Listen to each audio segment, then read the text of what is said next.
المرسلین اما بعد اعوذ باللہ من الشیطان الرجیم بسم اللہ الرحمن الرحیم ومن آیاتہ ان خلق لکم من انفسکم ازواجا لتسکنوا الیہا وجعل بینکم مودۃ ورحمہ ان فی ذلک لآیات لقوم یتفکرون۔ ہر قسم کی تعریف اللہ رب العالمین کے لیے ہے جو ساری کائنات کا خالق اور مالک ہے، جس نے ہمیں بہترین ڈھانچے میں بنایا ہے اور ہماری ضرورتوں کو پورا فرما رہا ہے۔ اس کے احسان سے ہم اسلام میں داخل ہیں اور محمد صلی اللہ علیہ وسلم کی امت میں سے ہیں۔ اللہ رب العالمین تمام انبیاء پر اپنی رحمت نازل فرمائے، خاص طور سے محمد صلی اللہ علیہ وسلم پر، آپ کی آل پر اور تمام نیک لوگوں پر۔ عزیزان گرامی، محترم سامعین، محترم سامعات اور دور و نزدیک سے ہمیں سننے والے تمام دینی بھائیوں، اللہ رب العالمین نے قرآن میں ارشاد فرمایا وَمِنْ آیَاتِهِ أَنْ خَلَقَ لَكُم مِّنْ أَنفُسِكُمْ أَزْوَاجًا، اور اس کی نشانیوں میں سے ہے کہ اس نے تمہیں میں سے، تمہارے ہی جنس سے بیویوں کو پیدا کیا ہے، لِتَسْكُنُوا إِلَيْهَا، تاکہ تم ان سے سکون حاصل کرو، وَجَعَلَ بَيْنَكُمْ مَوَدَّةً وَرَحْمَةً، اور اس اللہ نے تمہارے درمیان، میاں بیوی کے درمیان محبت اور ہمدردی کو بنایا ہے۔ إِنَّ فِي ذَلِكَ لَآيَاتٍ لِقَوْمٍ يَتَفَكَّرُونَ، اس میں غور و فکر کرنے والوں کے لیے بہت ساری نشانیاں ہیں۔ اللہ رب العالمین قرآن کی اس آیت کے ذریعے ہمیں بتاتا ہے کہ اللہ تعالیٰ نے انسانوں ہی میں سے ہمارے لیے، ہمارے سکون کے لیے، ہمارے بے چین دل کے لیے، ہمیں تسکین پہنچانے کے لیے بیویاں بنائی، اور جب مرد و عورت میاں بیوی ہو جاتے ہیں تو آپس میں اللہ رب العالمین ان کے دلوں میں محبت ڈال دیتا ہے، اور اس شادی میں، اس جوڑے میں اللہ رب العالمین نے بہت ساری نشانیاں رکھی ہیں۔ تو اللہ تعالیٰ نے یہ جو جنس بشر میں سے عورت کو اور بیوی کو پیدا کیا، اس سے مراد حوا علیہ السلام ہے کہ اس کائنات کی پہلی عورت بشر سے بنایا ہے، آدم علیہ السلام کی پسلی سے بنایا، اور پھر اللہ تعالیٰ نے آدم و حوا کی شادی کر دی، پھر اس سے انسانی نسل کا سلسلہ شروع ہو گیا۔ اسی کی طرف اللہ رب العالمین اشارہ کر رہا ہے کہ تمہیں میں سے ہم نے بیویوں کو پیدا کیا، اور پھر اس جوڑے میں میاں بیوی کے درمیان مودت کو اور رحمت کو، یعنی محبت کو اور ہمدردی کو ڈال دیا۔ محبت اور ہمدردی، محبت میاں بیوی کی، شوہر کی بیوی سے محبت، بیوی کی شوہر سے محبت، یہ ایسی محبت ہے کہ اس کا نمونہ کائنات میں کسی چیز میں نظر نہیں آئے گا۔ میاں بیوی کی محبت چوٹی تک پہنچ جاتی ہے، اور محبت کی ایسی مثال کسی جوڑے میں، کسی انسان میں، آپس کے کسی رشتے میں نظر نہیں آتی۔ میاں بیوی کی محبت سب سے بے مثال ہے، اور یہ محبت ڈالنے والا اللہ رب العالمین ہے۔ پھر اللہ تعالیٰ محبت کے ساتھ ہمدردی ڈالتا ہے میاں بیوی کے درمیان، شوہر بیوی کا ہمدرد ہوتا ہے، بیوی شوہر کا ہمدرد ہوتی ہے، ایک دوسرے کے درمیان ہمدردی ڈال دیتا ہے، اور اس میں اللہ رب العالمین نے ہمارے لیے، انسانوں کے لیے بڑی نشانیاں رکھی ہیں۔ اس آیت پر غور کرتے ہیں تو ہمیں معلوم ہوتا ہے کہ نکاح کے ذریعہ اور اس رشتے کے ذریعہ زندگی کی جس سے شروعات ہوتی ہے، زندگی میں سکون آتا ہے، گھر میں سکون آتا ہے، اور آپس میں محبت اور الفت پیدا ہوتی ہے۔ لیکن بظاہر یہ چیز ہمیں دیکھنے میں نظر نہیں آ رہی، اس لیے میں نے اس ٹاپک کو اختیار کیا۔ نکاح تو ہم نے اس لیے کیا تھا کہ گھر بسائیں، محبت پیدا کریں، گھر میں پرسکون ماحول ہو، لیکن ہم گھر ٹوٹتے ہوئے دیکھتے ہیں۔ شادی کر کے گھروں میں طلاق دیکھ رہے ہیں، شوہر بیوی کو مار رہا ہے، بیوی جو ہے شوہر کو گالی دے رہی ہے، گھر اجڑ رہا ہے، طلاقیں ہو رہی ہیں، فتنے فساد مچ رہے ہیں، گھروں میں تباہی آ رہی ہے، گھر کا گھر تباہ ہو رہا ہے۔ یہ شادی تو اس لیے نہیں ہوئی تھی، شادی اس لیے ہوئی تھی کہ گھر بنے، گھر بسے، محبت پیدا ہو، گھر میں پرسکون ماحول ہو۔ اللہ تعالیٰ نے بتایا کہ میں نے تمہارے ہی جنس سے بیویاں پیدا کی تاکہ تم ان سے سکون حاصل کرو۔ یہاں سکون تو نظر نہیں آ رہا، گھر کے گھر تباہ ہو رہے ہیں، زندگی تباہ ہو رہی ہے۔ یہی وجہ ہے کہ میں نے اس موضوع کو آپ کے سامنے بیان کرنا مناسب سمجھا، کسی کو سمجھ آ جائے، کسی کا گھر بچ جائے، کسی کے دل میں الفت اور محبت پیدا ہو جائے، اور پھر سے نکاح کا جو مقصد ہے اس مقصد کو دونوں آپس میں پورا کرنے لگے۔ اسی مقصد سے وذکر فإن الذکریٰ تنفع المؤمنین، کہ مومنوں کو نصیحت کرو، مومنوں کو نصیحت کرنا فائدہ پہنچاتی ہے۔ تو مومنوں کو نصیحت فائدہ پہنچاتی ہے، اس لیے میں نے نصیحت کے طور پر یہ موضوع رکھا ہے، ہو سکتا ہے کسی کے سمجھ میں آ جائے اور کسی کو فائدہ پہنچ جائے۔ یہ جو رشتہ ہے، نکاح کا رشتہ، اس رشتے کی بنیاد 3 چیزوں پر ہے۔ 3 چیزیں اگر پائی جاتی ہیں تو ہمارا یہ رشتہ بہت پائیدار ہوگا، مضبوط ہوگا۔ اپنے گھر میں شادی کے بعد گھر میں جو بیوی لاتے ہیں، اس گھر کا ماحول اگر پرسکون بنانا چاہتے ہیں تو ضروری ہے کہ آپس میں باہمی اتحاد ہو۔ گھر میں پرسکون ماحول کے لیے میاں بیوی دونوں جوڑے کے درمیان باہمی اتحاد کے بغیر پرسکون ماحول نہیں آ سکتا، سکونت نازل نہیں ہو سکتی ہے۔ نہ شوہر کو سکون ملے گا، نہ بیوی کو سکون ملے گا۔ سکون کے لیے ضروری ہے میاں بیوی میں اتحاد، دونوں مل کے رہیں۔ اور اتحاد اس وقت تک ممکن نہیں جب تک آپس میں محبت ہو۔ محبت ہو تبھی تو مل کے رہیں گے، محبت نہیں ہو تو اتحاد نہیں ہو سکتا، یونٹی پیدا نہیں ہوگی۔ تو ضروری ہے اتحاد اور سکون کے لیے آپس میں محبت ہو، باہمی محبت ہو۔ اور محبت اس وقت تک پیدا نہیں ہو سکتی جب تک آپس میں شفقت اور مہربانی نہ ہو، نرمی، ایک دوسرے کو برداشت کرنا، ایک دوسرے کو قبول کرنا، غلطیوں سے نظر انداز کرنا، معاف کرنا، درگزر کرنا، ایکسیپٹ کرنا، یہ ہے نرمی، یہ ہے شفقت، محبت۔ تو جب تک باہمی شفقت اور نرمی نہیں ہوگی تب تک محبت کا جذبہ بھی پیدا نہیں ہوگا۔ تو یہ 3 چیزیں بنیاد ہیں رشتے کی پائیداری کے لیے۔ اگر ان بنیاد میں سے کوئی بات کھو دیتے ہیں تو پھر وہ رشتہ جو ہے پائیدار نہیں ہوگا، ٹوٹ سکتا ہے۔ تو اول وہلہ میں آپ کو یہ نصیحت کروں گا کہ جہاں سے نکاح زندگی کی شروعات ہو رہی ہے، جیسے ہمیں رسول اللہ صلی اللہ علیہ وسلم نے ہمیں نصیحت کی ہے، اس طریقے سے زندگی کا آغاز کریں۔ گھر میں نیک بیوی لائیں، گھر میں نیک بیوی لائیں۔ نبی صلی اللہ علیہ وسلم نے ہمیں بتایا کہ لوگ خوبصورتی، خاندان، حسب و نسب اور جمال کی وجہ سے شادی کرتے ہیں، تم دین دیکھ کر شادی کرو اور کامیاب ہو جاؤ، دیندار لڑکی سے شادی کرو، کامیاب ہو جاؤ۔ تو یہ کامیابی معمولی بات نہیں ہے۔ آپ کا فرمانا دیندار لڑکی سے شادی کرو، کامیاب ہو جاؤ، یہ گھر کے پرسکون ماحول کے لیے ہے۔ گھر میں نیک لڑکی لاتے ہیں، دین اور ایمان والی لڑکی لاتے ہیں، وہ گھر آپ کا بنا رہے گا۔ وہ بیوی شوہر کا خیال کرے گی، بچوں کا خیال کرے گی، گھر کو بنا کر رکھے گی، بگاڑے گی نہیں، توڑے گی نہیں۔ 2 بات ہو جائے اونچ نیچ برداشت کرے گی، گھر کے ماحول کو بنا کر رکھے گی، بچے کی حفاظت کرے گی، گھر اور شوہر کی حفاظت کرے گی اور اپنے حقوق کو ادا کرے گی۔ اسی لیے محمد صلی اللہ علیہ وسلم کا فرمان الدنیا متاع وخیر متاع الدنیا المرأة الصالحہ۔ الدنیا متاع، دنیا فائدے کی چیز ہے، فائدہ اٹھانے والی چیز ہے۔ وخیر متاع الدنیا المرأة الصالحہ، اور دنیا کی سب سے بہترین دولت نیک بیوی ہے۔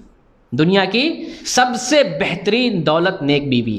ایک دوسری حدیث میں ہے، محمد صلی اللہ علیہ وسلم ارشاد فرماتے ہیں، آپ سے پوچھا گیا سب سے بہترین مال کون سا ہے؟ تو آپ صلی اللہ علیہ وسلم نے عرض کیا کہ ذکر کرنے والی زبان یہ سب سے بہترین مال ہے، شکر کرنے والا دل، جو دل شکر کرے وہ دل سب سے بہترین مال ہے، اور وہ نیک بیوی سب سے بہترین مال ہے جو شوہر کو مدد کرے، دین پر، ایمان پر مدد کرے۔ تو کون سی بیوی مدد کرتی ہے؟ کون سی بیوی گھر بناتی ہے؟ نیک بیوی۔ بیوی اگر نیک نہیں لاتے ہیں، نیکی کو بنیاد نہیں بناتے ہیں، دولت کو، حسن و جمال کو اور خاندان کو، پیسے کو اگر آپ معیار بناتے ہیں شادی میں، وہ شادی جو ہے پھر وہ گھر ٹوٹ جاتا ہے۔ آگے چل کر پیسے کی کمی ہو یا کوئی مسئلہ درپیش ہو تو پھر کمپرومائز نہیں ہوتا، بات نہیں بنتی ہے، بات بگڑ جاتی ہے، یہاں تک کہ میاں بیوی جو اکٹھا ہوئے تھے کہ ہم سکون حاصل کریں گے، جو اکٹھا ہوئے تھے کہ ہم ایک دوسرے سے محبت کریں گے، وہ محبت نہیں قائم رہ پاتی، وہ سکون نہیں مل پاتا، گھر ٹوٹ جاتا ہے، بکھر جاتا ہے، ماحول خراب ہو جاتا ہے۔ اس لیے زندگی کی شروعات نیک بیوی سے کریں، یہ پہلی چیز تمہیدی چیز تھی۔ اور یہ ساتھ رکھیں کہ اللہ رب العالمین نے جہاں مردوں کے حقوق رکھے ہیں وہاں عورتوں کے بھی حقوق رکھے ہیں، دونوں کی حقوق ہیں، دونوں کو اپنی ذمہ داری نبھانی ہے، تب جا کر گھر چلے گا۔ ایسا نہیں کہ شوہر کو اللہ رب العالمین نے سردار بنایا ہے، قوام بنایا ہے، الرجال قوامون علی النساء، مرد حاکم ہے عورت کا، مرد عورتوں پر حاکم ہے، بلا شبہ حاکم ہے۔ اللہ تعالیٰ نے مردوں کو عورت پر فضیلت دی ہے، بلا شبہ فضیلت دی ہے، اس لیے کہ گھر چلاتا ہے، کماتا ہے، دھوپ گرمی برداشت کرتا ہے، محنت مزدوری کرتا ہے، گھر سے نکلتا ہے، تکلیف برداشت کرتا ہے، گھر کا انتظام سنبھالتا ہے، بچوں کی پرورش کرتا ہے، بیوی کی کفالت کرتا ہے، گھر کا انتظام سنبھالتا ہے۔ اللہ رب العالمین نے اس کو بڑی ذمہ داری دی ہے، بڑا مقام دیا ہے، وہ گھر کا قوام ہے، عورت کا ذمہ دار ہے، سرپرست ہے، بلا شبہ اس میں کوئی شک نہیں، لیکن حقوق دونوں کے ہیں، مردوں کو حق ادا کرنا ہے اپنا اور عورتوں کو بھی حق ادا کرنا۔ اللہ رب العالمین نے قرآن میں ارشاد فرمایا وَلَهُنَّ مِثْلُ الَّذِي عَلَيْهِنَّ بِالْمَعْرُوفِ وَلِلرِّجَالِ عَلَيْهِنَّ دَرَجَةٌ وَاللَّهُ عَزِيزٌ حَكِيمٌ، اور عورتوں کے بھی اسی طریقے سے حقوق ہیں جیسے مردوں کے حقوق ہیں۔ ہم مردوں کو یہ نہیں بھولنا چاہیے کہ صرف ہمارے ہی حق ہیں، ہم سردار بنے بیٹھے ہیں، ہم آرڈر چلاتے رہیں، بیوی سب بس سنتی رہے، اس کو نہ بولنا ہے، نہ اس کو جواب دینا نہیں ہے، اس کو کچھ کرنا نہیں ہے، بس سننا ہے۔ نہیں، یہ تو زمانے جاہلیت میں عورتوں کو رکھیل سمجھا جاتا تھا۔ ہماری بیویاں رکھیل نہیں ہیں، زندگی شریک حیات ہے، زندگی کا پارٹنر ہے، حصہ ہے وہ۔ ان دونوں حصوں کے مل کر جو ہے زندگی بنتی ہے اور زندگی چلتی ہے۔ ایک حصے میں اگر فساد اور کچھ گڑبڑی پیدا ہو جائے پھر زندگی تہس نہس ہو جاتی ہے۔ تو جیسے مردوں کے حقوق ہیں اللہ نے بتایا، ویسے عورتوں کے بھی حقوق ہیں۔ وَلِلرِّجَالِ عَلَيْهِنَّ دَرَجَةٌ، لیکن یہ ضرور ہے کہ مردوں کو اللہ تعالیٰ نے عورتوں پر برتری دی ہے، فضیلت دی ہے، یہ ضرور ہے۔ اور برتری وہی کہ وہ منتظم ہے، سرپرست ہے، کفیل ہے، ذمہ دار ہے، ذمہ داری سنبھالتا ہے، اٹھاتا ہے، اس لیے اللہ تعالیٰ نے مردوں کا درجہ جو ہے کچھ بلند کیا ہے۔ واللہ عزیز حکیم، اور اللہ رب العالمین غالب حکمت والا ہے۔ تو اب آپ کے سامنے ہم حقوق بیان کرنا چاہتے ہیں، عورتوں کے اور مردوں کے حقوق بیان کرنا چاہتے ہیں، تاکہ اگر ہمارے اندر حق تلفی ہو رہی ہے، ہم کسی کا حق مار رہے ہیں تو حق واپس کریں، حق دینے کی کوشش کریں، ناراضگی کو ختم کریں، دشمنی کو محبت میں تبدیل کریں اور گھر کو پرسکون بنائیں۔ جس مقصد کے تحت شادی کی جاتی ہے اس مقصد کو پورا کریں۔ اور یہ یاد رکھیں کہ بندوں کے حقوق بڑے اہم ہیں۔ اگر انسان بندوں کے حقوق کی پامالی کرتا ہے، حق ادا نہیں کرتا ہے، قیامت میں پوچھا جائے گا۔ عورت حق تلفی کرتی ہے شوہر کے معاملے میں، وہ مسئول ہے اللہ کے یہاں، مرد حق تلفی کرتا ہے وہ بھی اللہ کے یہاں مسئول ہے، دونوں مسئول ہیں۔ اس لیے شادی کو ہلکے میں نہ لیں کہ ہم نے ایجاب و قبول کر لیا، شادی کر کے عورت کو گھر میں لے آیا، اب جب جیسے عورت کو رکھیں۔ خاص طور سے مردوں کو یہ سمجھنا ہے کہ عورت کا گھر میں لانا بہت بڑی ذمہ داری ہے۔ آپ ایک ایسی چیز کو گھر میں لاتے ہیں جو کہیں دوسری جگہ پہ تھی، کسی دوسری جگہ پہ ناز و نعمت میں پلی ہوئی ہے، ایک اجنبی عورت تھی آپ اس شادی سے پہلے، آپ کا اس سے کوئی رشتہ نہیں تھا، کوئی تعلق نہیں تھا، وہ گھر چھوڑ کے آ رہی ہے، وہ تو ایک مہمان ہے آپ کے گھر میں۔ آپ اس کی عزت کریں، اس کی تکریم کریں، اس کا احترام کریں، اس کی ضرورت کو پورا کریں، اور اس کے جو حقوق اللہ رب العالمین نے آپ کے اوپر عائد کیے ہیں ان حقوق کو ادا کرنے کی کوشش کریں۔ مردوں کو زیادہ حساس اور ذمہ دار رہنا ہے۔ مرد اگر چاہے تو ڈوبتی نیا کو سنبھال سکتا ہے، اور مرد اگر نہ چاہے تو گھر کو بگاڑ سکتا ہے۔ مرد کو ہمیشہ یہ سمجھنا ہے، جیسے کہ نبی صلی اللہ علیہ وسلم کا فرمان ہے، عورتیں ٹیڑھی پسلی سے پیدا کی گئی ہیں، ان کو تم اذا ذهبت ان تقیمها کسرتا، اگر تم ان کو سیدھا کرنے کی کوشش کرو گے تو توڑ دو گے۔ جیسے کمان کو اگر ہم سیدھا کرتے ہیں تو کمان ٹوٹ جائے گی، کمان کو ہم سیدھا کرنے کی کوشش نہ کریں۔ لڑکیاں، عورتیں، بیویاں کمان کی طرح ہیں، ٹیڑھی ہیں، اگر ان کو سیدھا کرنے کی کوشش کریں گے ٹوٹ جائے گی۔ ہمیں اسلام نے حکم دیا اس کے ٹیڑھے پن کو چھوڑ دو، اس حالت پہ اس کی جو خوبی ہے اس سے فائدہ اٹھاتے ہوئے زندگی گزارو۔ اگر تم سیدھا کرنے کی کوشش کرو گے ٹوٹ جائے گی، اس کا مطلب یہ ہے کہ طلاق ہو جائے گی، جدائی ہو جائے گی۔ اس لیے ہم عورتوں کی اس ٹیڑھے پن کو برداشت کرتے ہوئے زندگی کو نبھانے کی کوشش کریں. زندگی نبھانے کے لیے ہے، اس دنیا میں ہم امتحان کے لیے آئے ہیں، تو اسی امتحان میں زندگی بھی ایک حصہ ہے، میاں بیوی کا رشتہ بھی ایک حصہ ہے اس امتحان کا. اس میں طرح طرح کی آزمائش آ سکتی ہے، تو زندگی کو نباہ سمجھ کر نبھانے کی کوشش کرتے رہیں. اب آپ کے سامنے ہم مردوں اور عورتوں کے حقوق بیان کریں گے اور اپنے آپ کو ٹٹولنے کی کوشش کریں گے. دونوں کے حقوق ہم بیان کریں گے. ویسے تو یہ موضوع کافی لمبا ہے اور میں نے بہت کوشش کیا ہے کہ اس کو ہم مختصر سے مختصر کریں. کوشش تو یہ کر رہے تھے کہ الگ الگ پارٹ میں ہم کریں، مردوں کے آج بیان کر دیں، عورتوں کے کل بیان کریں. لیکن جس بھائی کو میری صرف ایک ویڈیو نظر آئے گی، اس کو ایک حق تو معلوم ہوگا، کہے گا مولوی نے دوسرے کا حق بتایا ہی نہیں. حالانکہ میں بتا چکا رہوں گا، میں بتایا رہوں گا، لیکن اس کو وہ ویڈیو نہیں ملے گی. پھر کچھ حقوق عورت اور مرد کے مشترک ہیں، تو ظاہر سی بات وہ ایک ویڈیو میں ہمیں بتانی پڑے گی. اس لیے میں مناسب سمجھا کہ جو اہم حقوق ہیں بس انہی کو بیان کروں گا. ان حقوق کو اگر ہم ادا کر لے جاتے ہیں تو انشاءاللہ میاں بیوی کا رشتہ پائیدار ہوگا، مضبوط ہوگا، وہ گھر پرسکون ہوگا اور شادی کا جو مقصد ہوگا وہ مقصد جو ہے پورا ہوگا انشاءاللہ. پہلے ہم آپ سے حقوق کی جو ہے 3 قسمیں ہیں جو بیان کروں گا آپ سے. ایک تو مشترکہ حقوق، پہلے نمبر پہ جو میاں بیوی کے درمیان ہے، شوہر کو بھی ادا کرنا، بیوی کو بھی ادا کرنا، دونوں کے لیے سیم حقوق، مشترکہ حقوق. دوسرے نمبر پہ ہے بیوی کے حقوق، یعنی بیوی کے حقوق شوہر پہ، شوہر کو کون سی چیزیں بیوی کو دینا ہے. اور پھر شوہر کے حقوق، کون سی چیزیں بیوی کو شوہر کے لیے ادا کرنا ہے. شوہر اور بیوی، میاں بیوی دونوں کے حقوق اور مشترکہ حقوق، 3 قسم کے حقوق آپ کے سامنے بیان کروں گا. پہلے نمبر پر آپ کے سامنے میں بیان کرنا چاہتا ہوں مشترکہ حقوق، جو شوہر کو بھی ادا کرنا ہے اور بیوی کو بھی ادا کرنا ہے. یعنی ایک ہی دفعہ میں، ایک ہی وقت میں یہ ذمہ داری شوہر کی بھی ہے اور یہ ذمہ داری بیوی کی بھی ہے. ایسا نہیں کہ صرف شوہر ذمہ دار ہے بیوی نہیں، یا بیوی ذمہ دار ہے شوہر نہیں، دونوں کی ذمہ داری ہے بیک وقت. ان حقوق میں سے پہلے نمبر پہ میں نے جس کو لکھا ہے اور آپ سے بتانا چاہتا ہوں وہ ہے اطاعت الہی کے لیے باہمی تعاون. اطاعت الہی یعنی دین پر مدد کرنے کے لیے ایک دوسرے کا سپورٹ کرنا، ایک دوسرے کا سپورٹ کرنا.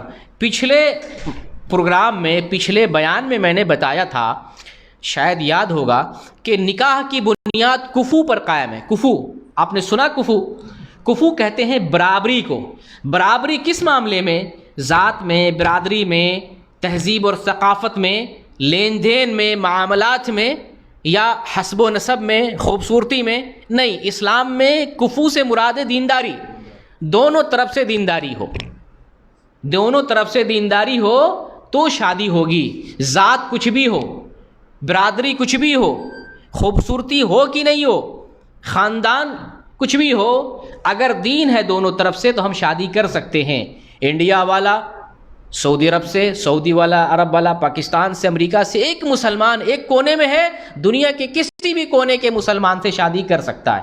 ایک مرد دنیا کی کسی عورت سے شادی کر سکتا ہے، شرط یہ کہ وہ مسلمان ہو، مسلمان عورت. اس میں کوئی چیز رکاوٹ نہیں ہے، صرف دین دیکھنا ہے. تو کفو سے مراد ہے دین.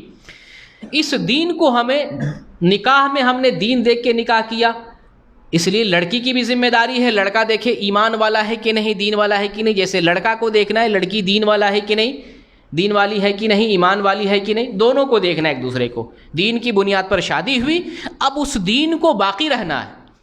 اس دین کو جب تک رشتہ قائم ہے، میاں بیوی کا رشتہ، زندگی باقی ہے، ان دونوں کو اس کفو پر، اس دین پر باقی رہنا ہے.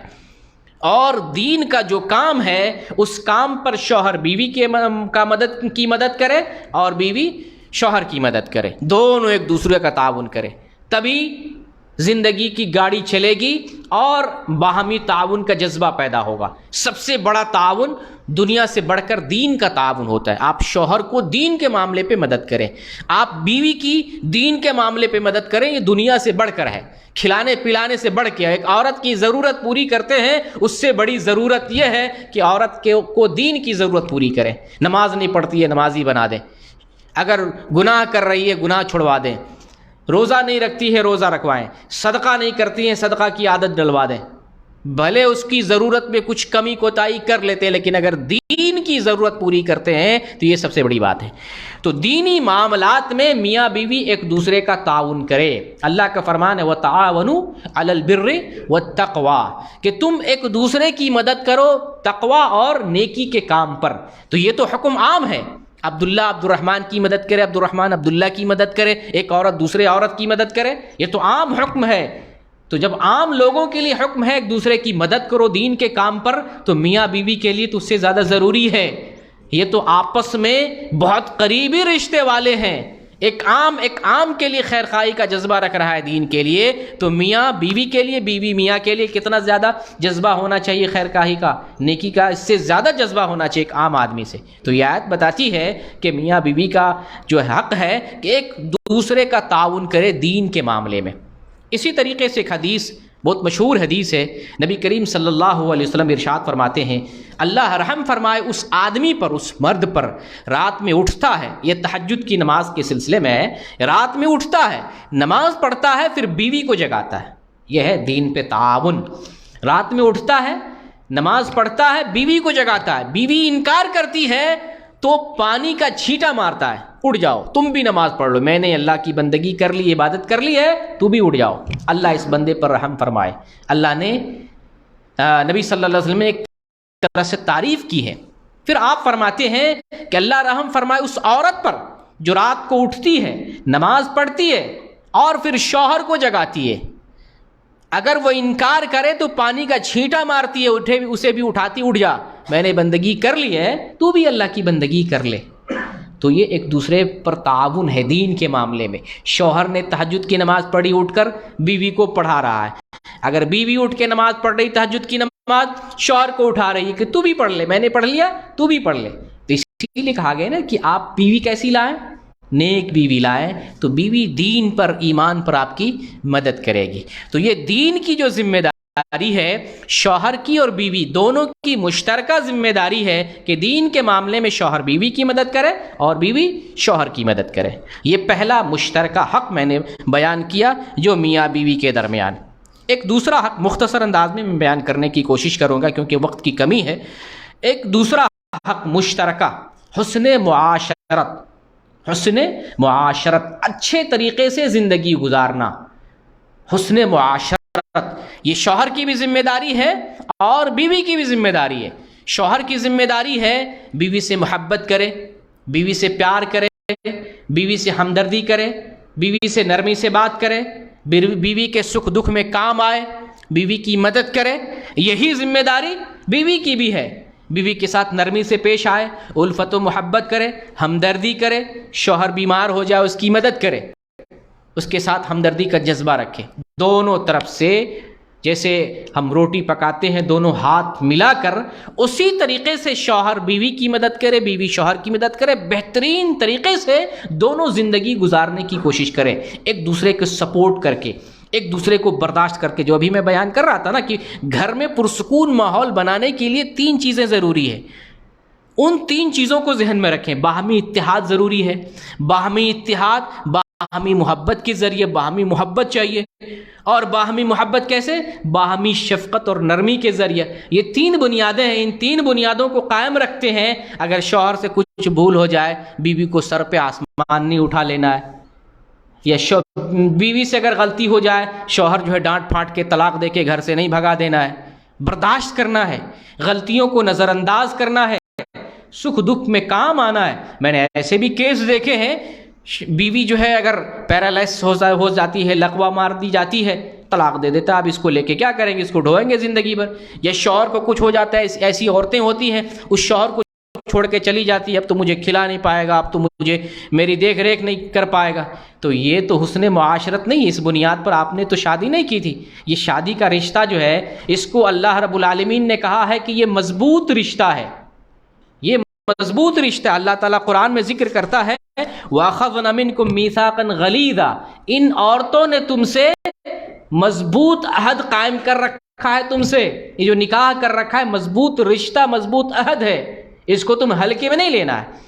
اگر بیوی بیمار ہو جاتی ہے، وہ پریشانی میں ہے، شوہر مدد کرے، شوہر پریشانی میں ہے، بیوی مدد کرے، ایک دوسرے کو سہنا ہے۔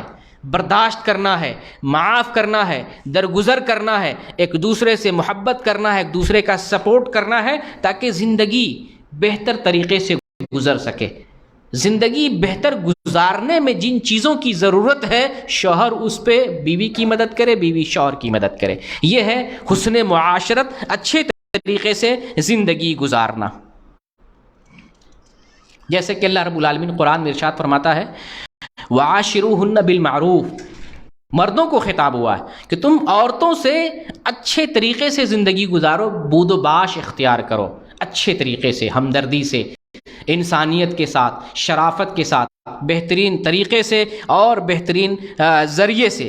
نبی کریم صلی اللہ علیہ وسلم کا فرمان ہے خیرکم خیرکم لأہلی وانا خیرکم لأہلی، تم میں سے بہترین انسان وہ ہے جو اپنے گھر والوں کے لیے بہتر ہے، اور میں تم میں سب سے بہترین انسان ہوں۔ تو ہمیں محمد صلی اللہ علیہ وسلم کو دیکھنا ہے۔ محمد صلی اللہ علیہ وسلم اپنے گھر کے لیے، اپنے گھر والوں کے لیے سب سے بہترین تھے۔ گھر والوں میں کون لوگ ہوتے ہیں؟ نمبر 1 تو بیوی ہے، اس کے بعد ہی بچے آتے ہیں نا۔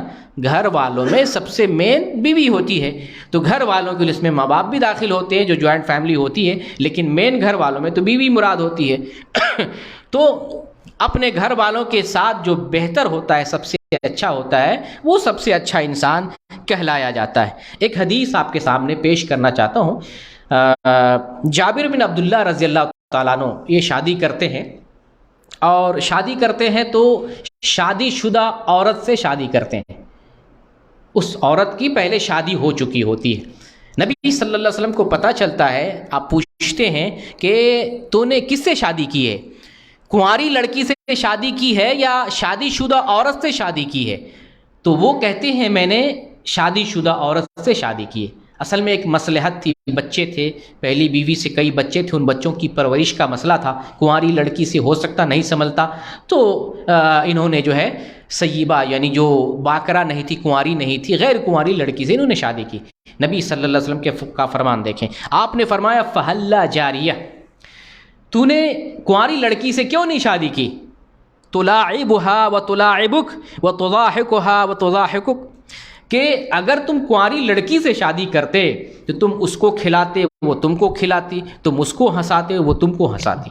یہ ہے حسن معاشرت، بیوی کے ساتھ اس طریقے سے گھل مل جانا، آپ اس کے ساتھ ہنسی مذاق کریں، اس کے ساتھ محبت کریں، وہ آپ کے ساتھ ہنسی مذاق کرے، وہ آپ کے ساتھ خوشگوار اور اچھے طریقے سے اچھے ماحول میں زندگی گزارے، ایک دوسرے میں ایسے گم ہو جائیں جیسے معلوم نہ ہو کہ یہ دو ہے، لگے ایک ہے، ایک ہی جان ہے، ایک ہی جسم ہے، ایک ہی آدمی ہے، ایک دو میں ضم ہو جائے، گم ہو جائے۔ یہ ہے حسن معاشرت، ایک دوسرے کے ساتھ پیار، محبت، الفت، ہمدردی ایسی ہو کہ گھر کا ماحول پرسکون نظر آئے۔ تو یہ جو ہے دوسرا حق میں نے آپ سے بیان کیا، دوسرا حق کہ حسن معاشرت، اچھے طریقے سے جو ہے باہم مل کر جو ہے میاں بیوی زندگی گزاریں، ایک دوسرے کا سپورٹ کریں، ایک دوسرے کو برداشت کریں، ایک دوسرے کی غلطیوں کو نظر انداز کریں، ایک دوسرے سے محبت کریں، ایک دوسرے کی بیماری میں، مصیبت میں، پریشانی میں کام آئیں۔ ایسا نہیں بھی ہو عورت بیمار ہوگی مرد کو کوئی پرواہ نہیں، شوہر بیمار ہو گیا بیوی کو کوئی پرواہ نہیں، ایسا نہیں ہونا ہے۔ حسن معاشرت ایک دوسرے کو سپورٹ کر کے، ایک دوسرے کو ساتھ لے کر چلنے کا نام ہے۔ ایک تیسرا مشترکہ حق پاک دامنی، پاک دامن رہنا۔ نکاح کی غرض و غایت محمد صلی اللہ علیہ وسلم نے کیا بتائی ہے؟ پاک دامن رہنا۔ نکاح کا مقصد یہ ہے، جب کوئی نکاح کرتا ہے فَإِنَّهُ أَغَضُّ لِلْبَصَرِ وَأَحْسَنُ لِلْفَرْجِ، نکاح کیوں کیا جاتا ہے؟ اس لیے آنکھیں جھک جائیں، آنکھیں اغض للبصر، آنکھیں جھک جائیں، وَأَحْسَنُ لِلْفَرْجِ، اور شرمگاہ کی حفاظت ہو۔ تو اس مقصد کے تحت نکاح کیا جاتا ہے۔ اس مقصد کو نکاح کے ذریعے ہمیں پورا کرنا ہے۔ نکاح ہم نے کر لیا، پھر بھی مرد جو ہے دوسری عورتوں کو جھانکتا ہے، چکر چلاتا ہے، اجنبی عورتوں سے بات کرتا ہے، یا عورت ایسا کام کرتی ہے، دوسرے لڑکوں سے بات کرتی ہے، غیر مردوں سے بات کرتی ہے، چکر چلاتی ہے، یہ تو نکاح کے مقصد کو ختم کرنا ہوا۔ اللہ رب العالمین نے آپ پر احسان کیا ہے، ہمارے لیے جوڑے جوڑے بنایا ہے، نکاح کی سنت جاری ہوئی ہے، اس سنت کے ذریعے ہم اپنے جو ہے اپنی شہوت کو پورا کریں، اپنے آپ کو سکون پہنچائے نکاح کے ذریعے. جو ہم نے نکاح کیا ہے اسی نکاح کے ذریعے ہم اپنے آپ کو سکون پہنچائیں, اس میں سکون ہمارے لیے ہے. تو نکاح کے بعد نظریں نیچی ہو جانی چاہیے, شرمگاہ کی حفاظت ہو جانی چاہیے. مرد کا بھی کام ہے, عورت کا بھی کام ہے, لیکن نظر آتا ہے کہیں کہیں مرد بھی شادی کرنے کے بعد بہک رہا ہوتا ہے یا کہیں کہیں عورت بہک رہی ہوتی. پھر آپ نے شادی کس بنیاد پر کی, کس لیے شادی کی؟ آپ نے شادی کا مقصد نہیں سمجھا. شادی کیوں کی جاتی ہے, شادی کا مقصد کیا ہے؟ ادھر ادھر تاک جھانک کرنا یا اپنے آپ کو پاک رکھنا, اپنے آپ کو پاک رکھنا, اپنی نظریں جھکائے رکھنا اور اپنی شرمگاہ کی حفاظت کرنا, یہ جو ہے نکاح کا مقصد ہے. اس لیے جو ہے ہمیں چاہیے کہ اپنی نظروں کی حفاظت کریں, اپنے شرمگاہ کی حفاظت کریں اور ایک دوسرے سے تسکین حاصل کریں. ادھر ادھر ہر وہ کام جس سے بے حیائی پھیلے, جس سے ہمارے اندر کسی قسم کی شہوت بھڑکے, ہم ایسا کام نہیں کریں گے. ہاں, اپنی شہوت اللہ تعالیٰ نے جو فطری طور پر دیا ہے اس کی تکمیل اپنی بیوی سے کریں گے, بیوی شوہر سے کرے گی. لیکن باہری طور پر باہر نکل کر اپنی شہوت کا اظہار کریں, بے حیائی کا اظہار کریں شادی کرنے کے باوجود, تو پھر آپ نے نکاح کا مقصد نہیں سمجھا. نکاح کا مقصد تھا پاک دامنی, تو شوہر کا بھی کام ہے پاک دامن رہے اور بیوی کا بھی کام ہے پاک دامن رہے. دونوں کی ذمہ داری ہے. بیوی شوہر کو بھاگتے ہوئے دیکھے, بیوی اصلاح کرے, شوہر بیوی کو بھاگتے ہوئے دیکھے, شوہر اس کی اصلاح کرے. دونوں کی ذمہ داری بھی ہے کہ پاک صاف رہے اور اس بات کی بھی ذمہ داری ہے کہ کہیں بھاگتے ہوئے دیکھے تو اس کی اصلاح کرے. اصلاح کرنا ضروری ہے. ایک دوسرے کی ذمہ داری ہے کہ ایک دوسرے کو صحیح لائن پر اور صحیح جو ہے راستے پر لائیں. اور دیکھیں کتنی فضیلت کی بات ہے کہ کوئی شخص اپنی بیوی کے پاس آتا ہے اور جائز طریقے سے اپنی شہوت پوری کرتا ہے, اللہ اس میں ثواب رکھا ہوا ہے. سبحان اللہ. اور ناجائز طریقے سے انسان اپنی شہوت کو پوری کرتا ہے, گناہ کا کام بھی ہے, وہ بالیجان بھی ہے, مارا کوٹا جائے گا, دنیا میں بھی ذلت ہے, پکڑا جائے گا تو, اور آخرت میں ذلت تو ہے ہی. آپ جائز طریقے سے اپنی شہوت پوری کریں تو اس میں جو ہے آپ کو دنیا میں بھی ثواب ملتا ہے اور آخرت میں بھی آپ کے لیے بھلا, اس میں کوئی نقصان نہیں ہے. تو جائز طریقے سے ہمیں شہوت پورا کرنا ہے اور اپنی نظروں کی حفاظت کرنی ہے, اپنے آپ کو پاک صاف رکھنا ہے, اپنی بیوی کو پاک صاف رکھنا ہے, دونوں کو ایک دوسرے کو پاک صاف رہنا ہے اور ایک دوسرے میں کمی کوتاہی دیکھے پاکی میں تو اس کی حفاظت کرنی ہے, اس کی اصلاح کرنی. یہ تیسرا حق تھا. ایک چوتھا حق دونوں میاں بیوی کے درمیان مشترکہ, وہ ہے ازدواجی زندگی کے جو اسرار ہوتے ہیں, جو بھید ہوتے ہیں, جو مخصوص باتیں ہوتی ہیں, ان باتوں کو دوسروں میں بیان نہیں کرنا ہے. یہ شوہر کی بھی ذمہ داری ہے, یہ بیوی کی بھی ذمہ داری ہے. بہت سارے مرد ایسے ہوتے ہیں جو اپنی بیوی کے ساتھ جو کچھ کرتے ہیں اپنے دوستوں میں بیان کر دیتے ہیں. بہت ساری عورتیں ایسی ہوتی ہیں جو شوہر کے ساتھ جو کچھ کرتی ہیں وہ سہیلیوں میں بیان کر دیتی ہیں, یا جو ہے عورتیں جو ہیں عورتوں کی حسن بیان کرتی ہیں, مرد جو ہے عورتوں کا حسن بیان کرتا پھرتا ہے. تو یہ ممنوع ہے.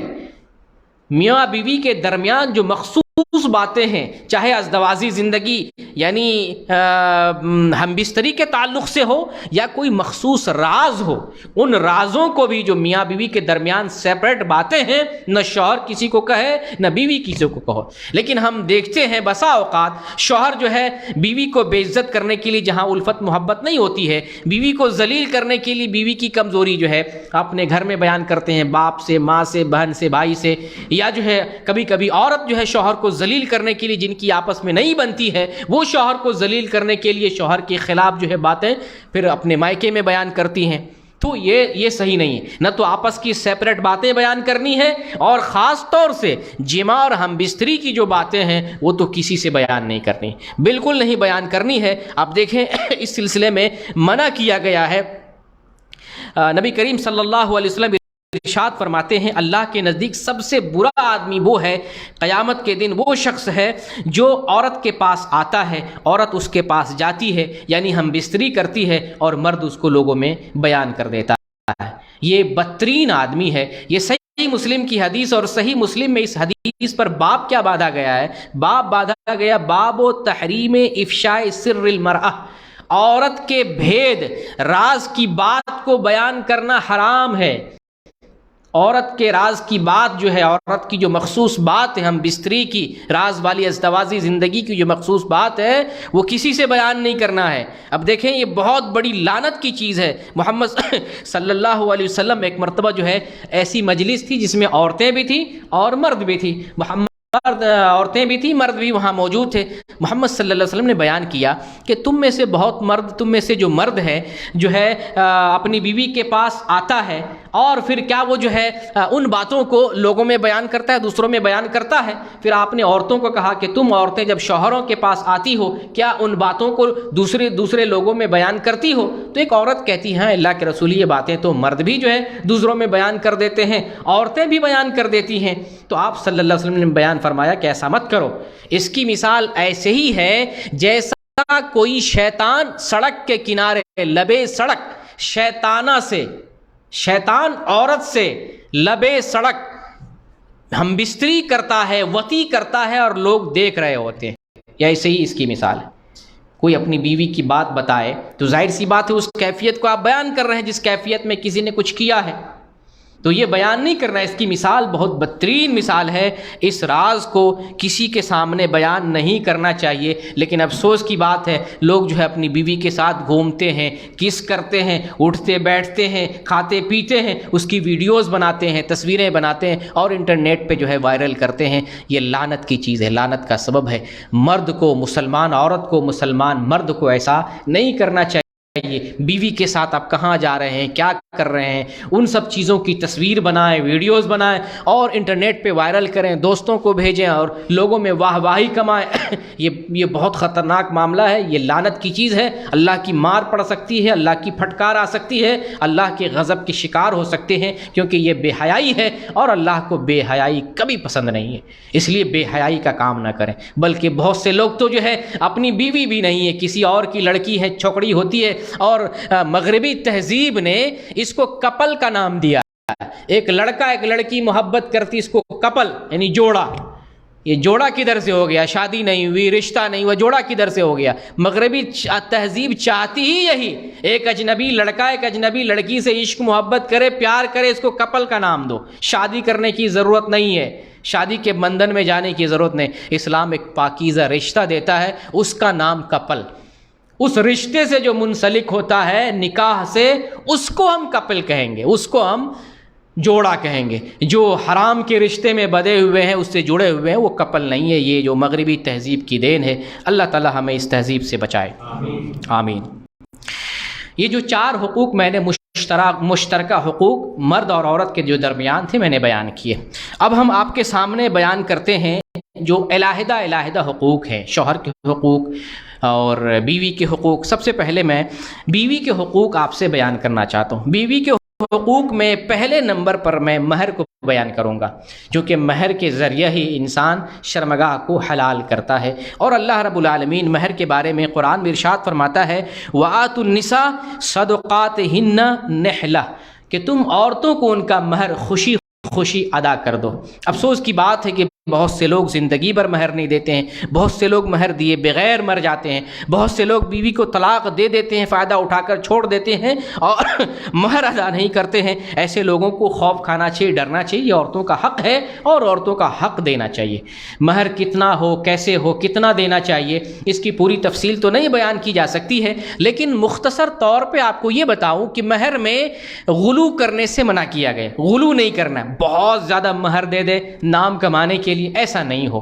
ہاں آپ جو آپ کی استطاعت ہے زیادہ سے زیادہ بھی دے سکتے ہیں، لیکن غلو مقصود نہ ہو۔ اگر غلو پہ انسان چلنے لگے تو عام آدمی کی زندگی برباد ہو جائے گی۔ جو دینے کے قابل نہیں، اگر وہ کم دے گا سماج میں اس کی تو میں ہوگی، اس کی جو ہے اس کا عیب بیان کیا جائے گا، اس نے اپنی بیوی کو تو اتنا ہی دیا ہے۔ تو مہر میں زیادتی نہیں، یا مہر کے اندر جو ہے غلو نہیں ہونا چاہیے۔ جو حیثیت آپ دے سکتے ہیں، صحابہ کرام میں جو ہے عبد الرحمن بن عوف رضی اللہ تعالیٰ عنہ کی جو حدیث میں نے بیان کی، انہوں نے اپنی بیوی کو کیا دیا تھا؟ سونے کی ایک گٹھلی، کھجور کی گٹھلی کے برابر، جس کا وزن تقریباً 5 دینار کے برابر، یعنی اس کی قیمت اگر آج کے حساب سے لگاتے ہیں تو سم تھنگ 85,000 کے قریب۔ محمد صلی اللہ علیہ وسلم نے اپنی بیویوں کو کتنا مہر دیا ہے؟ 500 درہم کے برابر۔ 500 درہم، ایک درہم کا وزن کتنا ہوتا؟ 2.975۔ آپ 500 درہم کو 2.975 سے تقسیم کر دیں کتنا وزن نکلتا ہے، اتنے چاندی کی قیمت آپ معلوم کر لیں. آپ کے یہاں انڈیا میں، پاکستان میں کیا ہے، انڈیا میں لگ بھگ جو 1 لاکھ کچھ ہزار، 7,000 8,000 آج کے ریٹ کے حساب سے بنتا ہے. محمد صلی اللہ علیہ وسلم نے اپنی بیوی صفیہ کو کیا مہر دیا؟ یہ جو ہے قیدی بن کر آئی تھی، آپ نے آزاد کر دیا اور شادی میں اس آزادی کو مہر بنا دیا. بعض صحابہ کے بارے میں آتا ہے کہ زمین دیا مہر میں.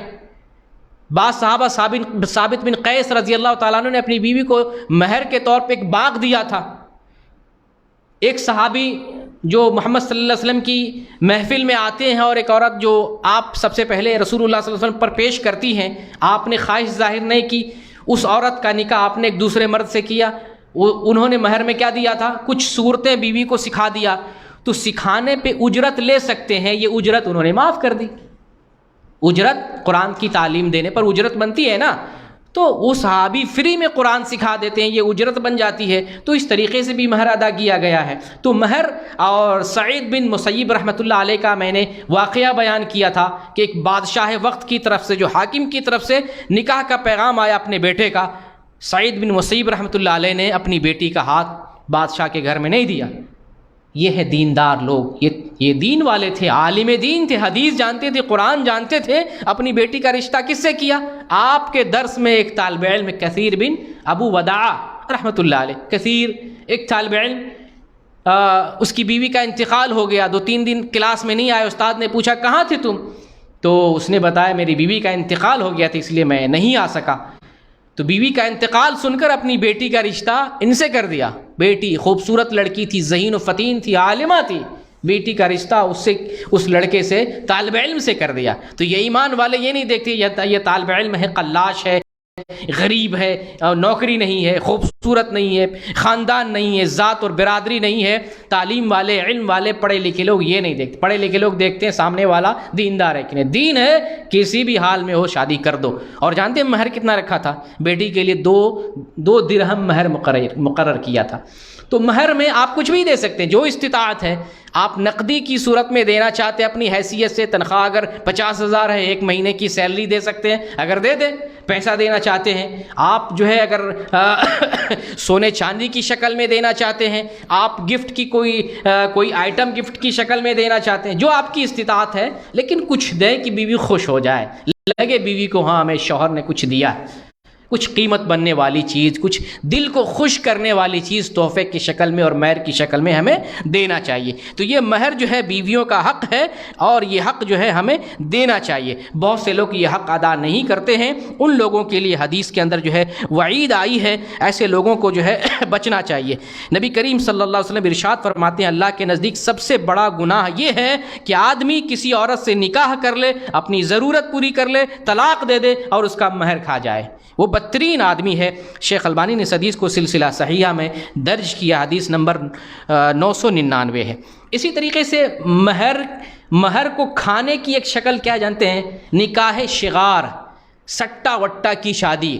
یعنی کوئی آدمی اپنی بیٹی کسی کے گھر میں اس شرط پہ دیتا ہے کہ ہم بھی اس کی بیٹی لیں گے، اس شرط پر نکاح کرتا ہے، دونوں کے درمیان جو مہر ہے اس کو معاف کر دیتا ہے. ابھی آج کل مہر تو دیا جاتا ہے لیکن سٹا وٹا کی شکل چل رہی ہے. ہم تمہاری بیٹی اس شرط پہ لیں گے کہ تمہیں بھی ہماری بیٹی ہمارے گھر کی لڑکی لینی پڑے گی. یہ شرطیہ نکاح کرنا نکاح شغار ہے، یہ حرام ہے.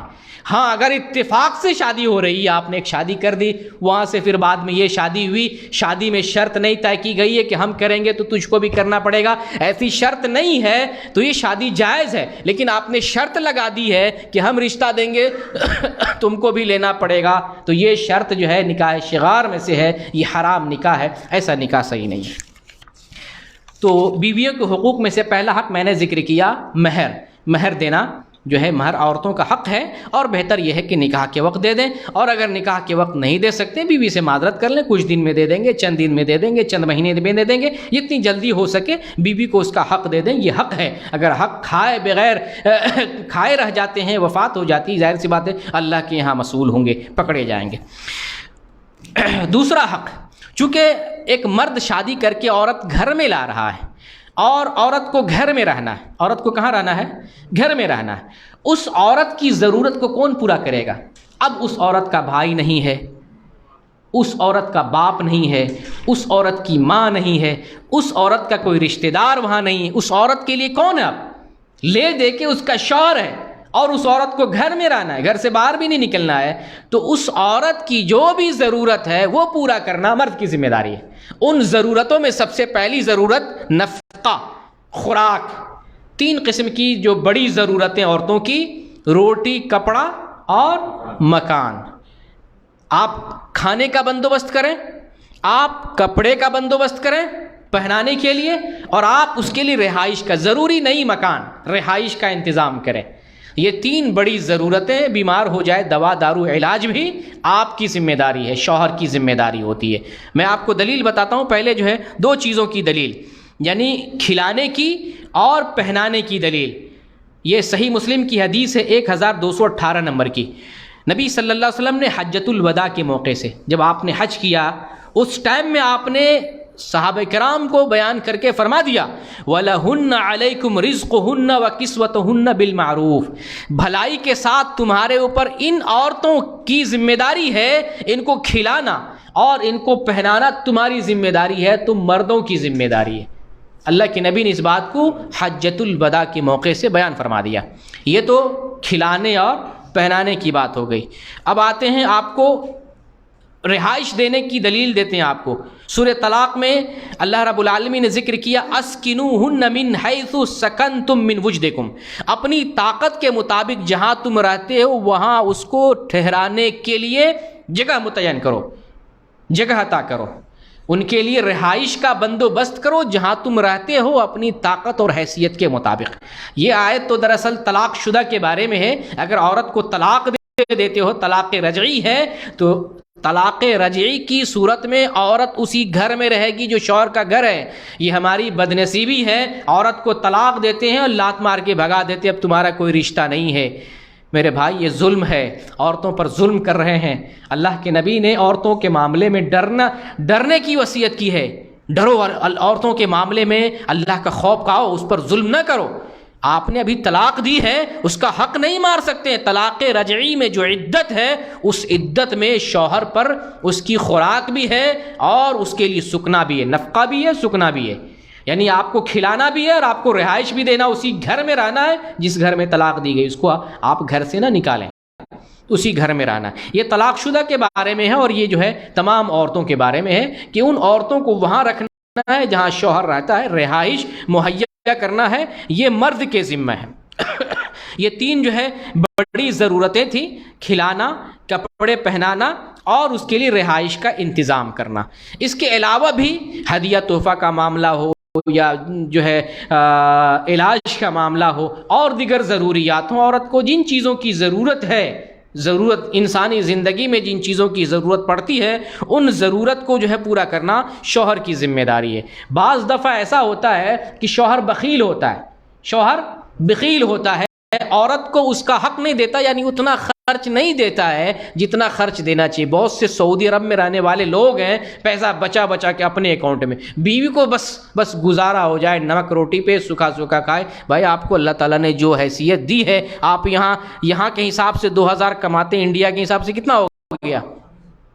40,000، اس سے بھی زیادہ ہو رہا ہے۔ آپ بیوی کو روکھا سکھا کھانے پہ جو ہے مار رہے ہیں۔ یہاں آپ جو ہے بریانی بناتے ہیں، ہر جمعرات کو جمعہ کو اچھا کھانا کھاتے ہیں، بیوی کو بھی کھلائیں۔ آپ اپنے حساب سے میرے بھائی، اپنے حساب سے بیوی کو بھی کھلائیں۔ کچھ آدمی تو غلو بھی کرتا، حد سے زیادہ کھلاتے نہیں، آپ خود بھی کھائیں، ان کو بھی کھلائیں۔ کچھ آدمی اتنا بچاتے ہیں، گھر والے کو خوب کھلاتے، ادھر ہم فقیری میں زندگی گزارتے ہیں۔ ایک سبزی بنا لیا، وہ 4 دن 5 دن گرم کر کر کے وہی کھا رہے ہیں۔ ایسا بھی نہیں ہونا چاہیے۔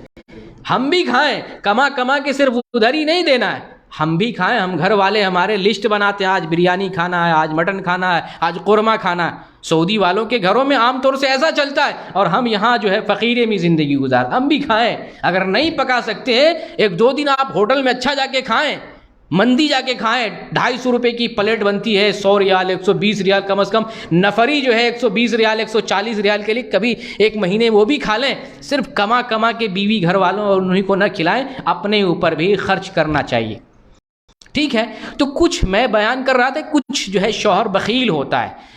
تو ایک حدیث آتی ہے، سیدہ عائشہ رضی اللہ تعالیٰ عنہ بیان کرتی ہیں کہ ایک عورت ہند بنت عتبہ رضی اللہ تعالیٰ عنہ نبی کریم صلی اللہ علیہ وسلم کی خدمت میں آتی ہیں اور وہ شکایت کرتی ہیں کہ میرے جو شوہر ہیں ابو سفیان بڑے بخیل ہیں، ہمیں اتنا خرچہ نہیں دیتے ہیں کہ اپنے اوپر اور بچوں کے اوپر جو ہے خرچ کر سکیں، یعنی خرچ کے برابر خرچ نہیں دیتے، جتنی ضرورت اتنا نہیں دیتے ہیں. کیا میں ان کو بتائے بغیر لے سکتی ہوں؟ کہیں ایسا نہ ہو کہ شوہر ناراض ہو جائے، یہ حدیث کیوں بیان کر رہے ہیں مولانا، کہیں جو ہے ہمارے گھر کا پیسہ نہ صاف کرنے لگے عورتیں.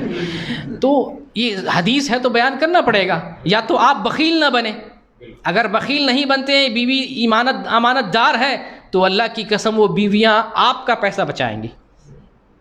اگر دیندار بیوی ہے اور بخیل آپ بخالت نہیں کرتے ہیں، آپ اس پر مرضی سے خرچ کرتے ہیں، خوشی سے خرچ کرتے ہیں، وہ خود بیوی کہے گی اتنا مجھے نہیں کھانا ہے، اتنا مجھے خرچ نہیں کرنا. اور میں نے دیکھا، میں خود بھی دیکھ رہا ہوں، میں اس کا تجربہ اپنی زندگی میں اور اپنے گھر میں کر رہا ہوں.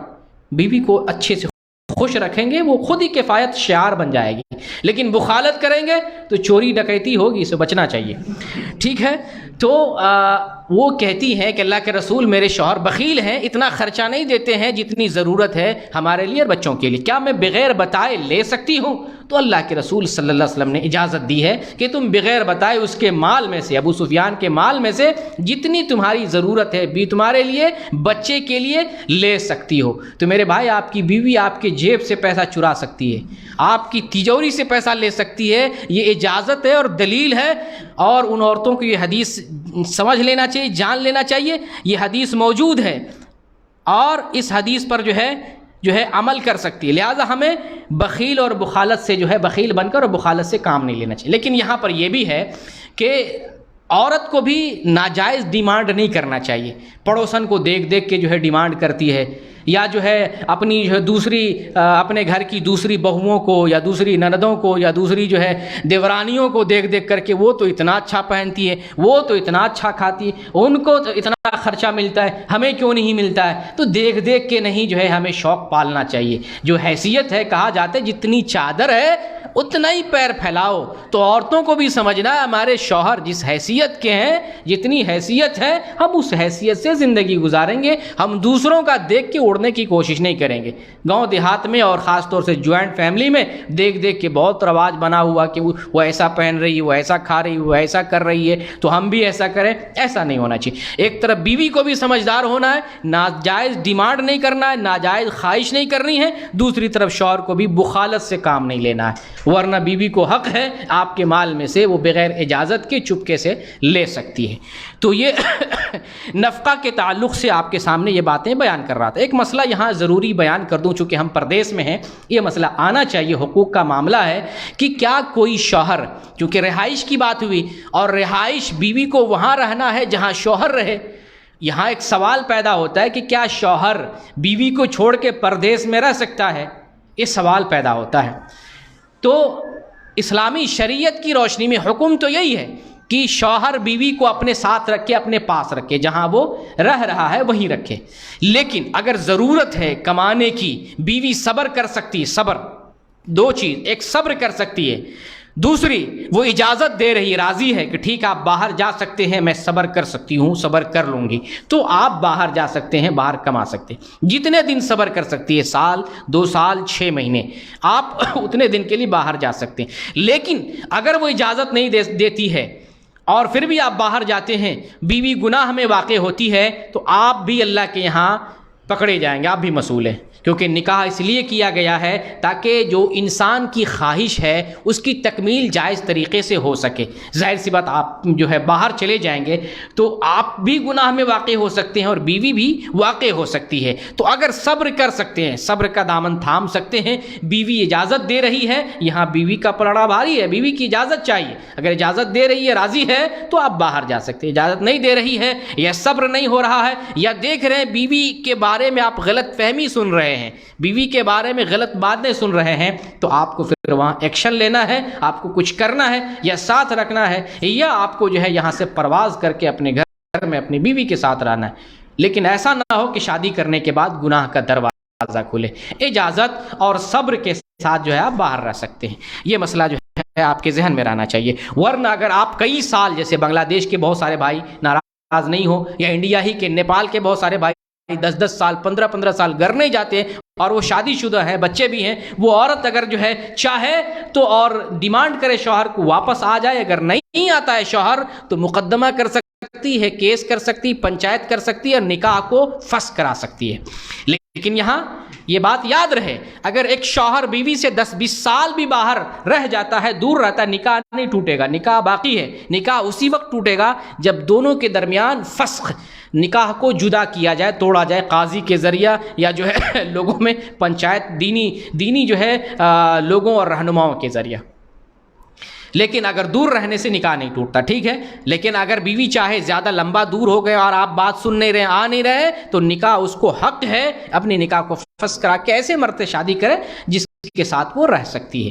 اس لیے اس معاملے کو دونوں طرف سمجھنا، بیوی کو بھی سمجھنا ہے، مرد کو بھی سمجھنا ہے. اب جو ہے ایک اگلا حق، بیوی کا حق بیان کر رہے تھے. بیوی کے لیے مرد کی غیرت، مرد کے اندر بیوی کے لیے غیرت ہونی چاہیے. ہماری بیوی کسی کے ساتھ گھومے نہیں، کسی اجنبی کے ساتھ بات نہیں کرے، کسی کے ساتھ تنہائی اختیار نہ کرے، بناؤ سنگار کر کے اجنبی مرد کے پاس نہ جائے. یہ ہے مرد کی غیرت. یہ غیرت مرد کو سمجھنا چاہیے. نکاح آپ نے اس لیے کیا ہے بیوی کی عزت کی، بیوی کی جو ہے جان کی، مال کی اور اس کے آبرو کی آپ کو حفاظت کرنا. آپ کو غیرت مند بننا ہے، غیرت مند شوہر.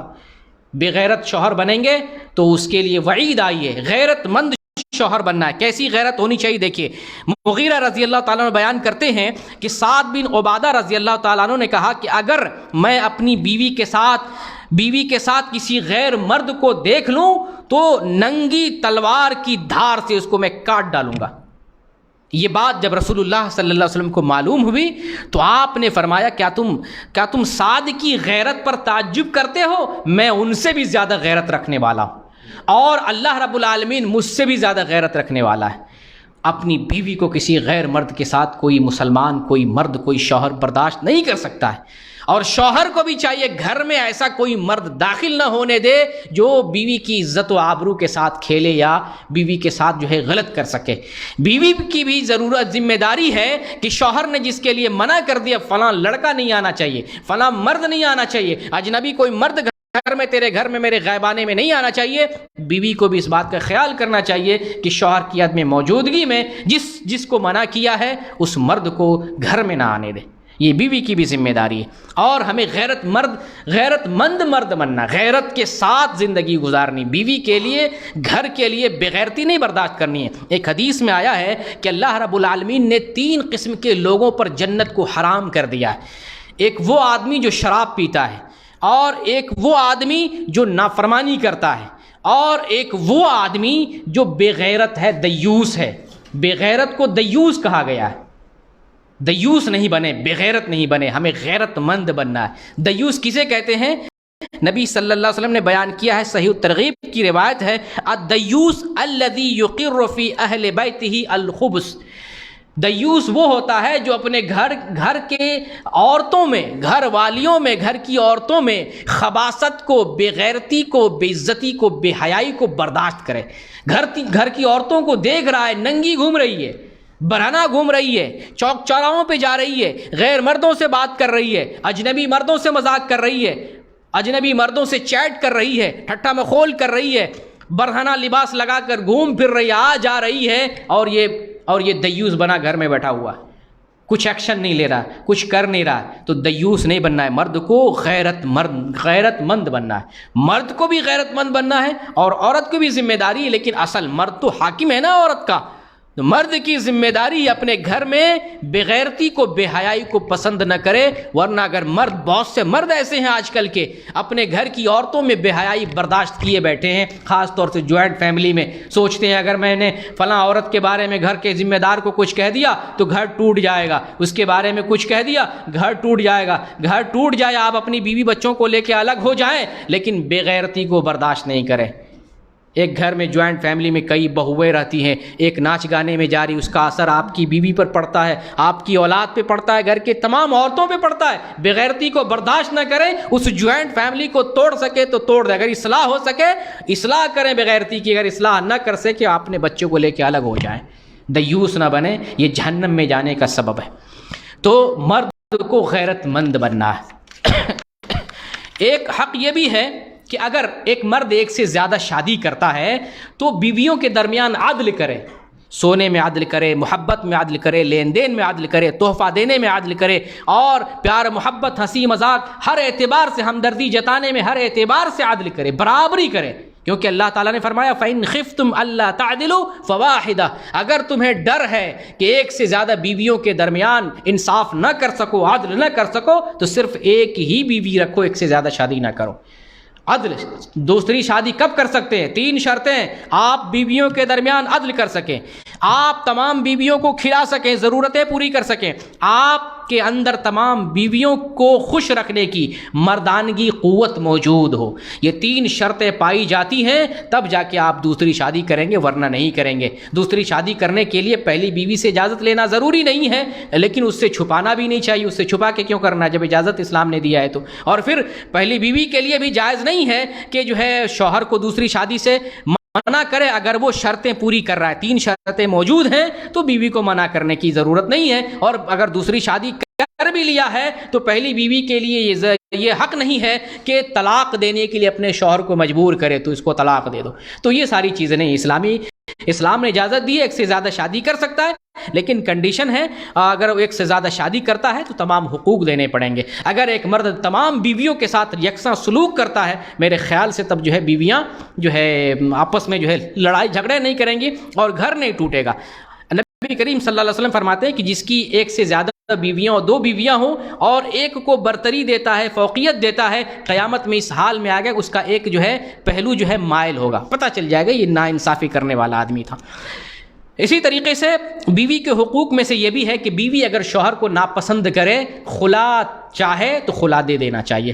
ایک حدیث پیش کرتا ہوں، ثابت بن قیس رضی اللہ تعالیٰ عنہ کی بیوی جو ہے نبی کریم صلی اللہ علیہ وسلم کی خدمت میں حاضر ہوتی ہیں اور شکایت کرتی ہیں، اللہ کے رسول یہ جو میرے شوہر ہیں ثابت بن قیس، ان کے پاس دین بھی ہے، اخلاق بھی ہے، کوئی شکایت نہیں، لیکن مجھے ڈر ہے میں کہیں ناشکری نہ کر بیٹھوں، اس لیے ہم دونوں کے درمیان جدائی کر دیجئے۔ رسول اللہ صلی اللہ علیہ وسلم نے پوچھا کیا تم ان کا جو باغ تھا مہر میں دیا گیا تم لوٹانا چاہتی، لوٹا سکتی ہو؟ تو وہ کہتی ہاں میں لوٹا دوں گی، تو باغ لوٹا دیا گیا۔ رسول اللہ صلی اللہ علیہ وسلم نے میاں بیوی کے درمیان جدائی کر دی۔ اگر اس طرح کی کوئی کنڈیشن آتی ہے تو شوہر کو جو ہے اگر بیوی خلا مانگے کسی وجہ سے شرعی عذر موجود ہو تو شوہر کو خلا دے دینا چاہیے، لیکن میری ماں بہنوں کو سمجھ لینا چاہیے کہ وہ عورت جو کسی عذر کے بغیر عذر کے طلاق طلب کرتی ہے یا خلا طلب کر رہی ہے، نبی کریم صلی اللہ علیہ وسلم کا فرمان ہے کہ جو کوئی عورت بغیر عذر کے طلاق طلب کرے اس پر جنت کی خوشبو بھی حرام ہو جاتی ہے۔ اس لیے بغیر سبب کے جو ہے طلاق بھی طلب نہیں کرنا چاہیے، اور مرد کو بھی بغیر سبب کے بغیر عذر کے بیوی کو طلاق نہیں دینا چاہیے، وہ بھی اللہ کے یہاں پکڑا جائے گا اگر وہ خیانت کرتا ہے تو۔ یہ 5ویں حقوق تھے۔ اسی طریقے سے بیوی کے حقوق میں سے ایک یہ ہے کہ نکاح کے وقت اگر بیوی نے کوئی شرط لگایا ہے، جیسے بیوی شرط لگائے کہ میری موجودگی میں تم دوسری شادی نہیں کر سکتے ہو، تو اس شرط پر شوہر کو قائم رہنا چاہیے۔ یا اگر شوہر نے خود سے یہ شرط لگایا ہے کہ فلاں لڑکی کو کہے کہ اگر تو مجھ سے شادی کر لیتی ہے میں ایک بنگلہ دوں گا، وعدہ کر رہا ہے شادی کے بعد وہ بنگلہ دینا ہے، فلاں زمین دوں گا، وہ زمین اس کو دینا پڑے گا۔ جو شرط لگائے، شرط بھی جائز ہونا چاہیے، ناجائز شرط نہیں لگائے، نہ عورت لگائے نہ شوہر کو جو ہے اپنے آپ پر جو ہے ظلم کرنا چاہیے۔ جائز اگر شرط لگائی جاتی ہے نکاح کے وقت میں تو وہ شرط جو ہے مرد کو پورا کرنا ضروری ہے۔ یہ حقوق بیوی کے تعلق سے تھے۔ اب حقوق جو ہے مردوں کے تعلق سے شوہر کے جو حقوق ہیں وہ آپ کے سامنے بیان کر دیتا ہوں۔ سب سے بڑا حق شوہر کا بیوی کے اوپر یہ ہے کہ بیوی شوہر کی بات مانے، شوہر کی اطاعت کرے۔ کس معاملے میں؟ بھلائی کے معاملے میں۔ ایک قاعدہ کلیہ یاد کر لیں، نبی کریم صلی اللہ علیہ وسلم کا فرمان ہے الطاعۃ فی المعروف، بھلائی میں اطاعت ہے، بھلائی کے کام میں، نیکی کے کام میں بات ماننا ہے۔ نیکی کا کام نہیں ہے، برائی کا کام ہے۔ بیوی بات نہیں مانے، نہ شوہر کی بات مانے، نہ باپ کی بات مانے، نہ بھائی کی بات مانے، نہ دنیا کسی کی بات نہ مانے۔ الطاعۃ فی المعروف، اچھائی میں بات ماننا ہے۔ اور پھر کہاں جو ہے یہ جو بات ماننے کی بات کہاں سے ہے؟ جب شوہر بیوی کو بستر پہ بلائے، ہم بستری کے لیے فوراً، نبی صلی اللہ علیہ وسلم نے فرمایا کہ جب شوہر بیوی کو بلائے بیوی کو جانا چاہیے، حتیٰ کہ اگر تنور پہ ہے، چولہے پہ ہے، اس کو بھی چھوڑ کے جانا چاہیے۔ اگر بیوی اس دوسری حدیث میں اگر شوہر بیوی کو بلائے، شوہر بیوی انکار کر دے تو رات بھر صبح تک فرشتے اس پر لعنت برساتے ہیں۔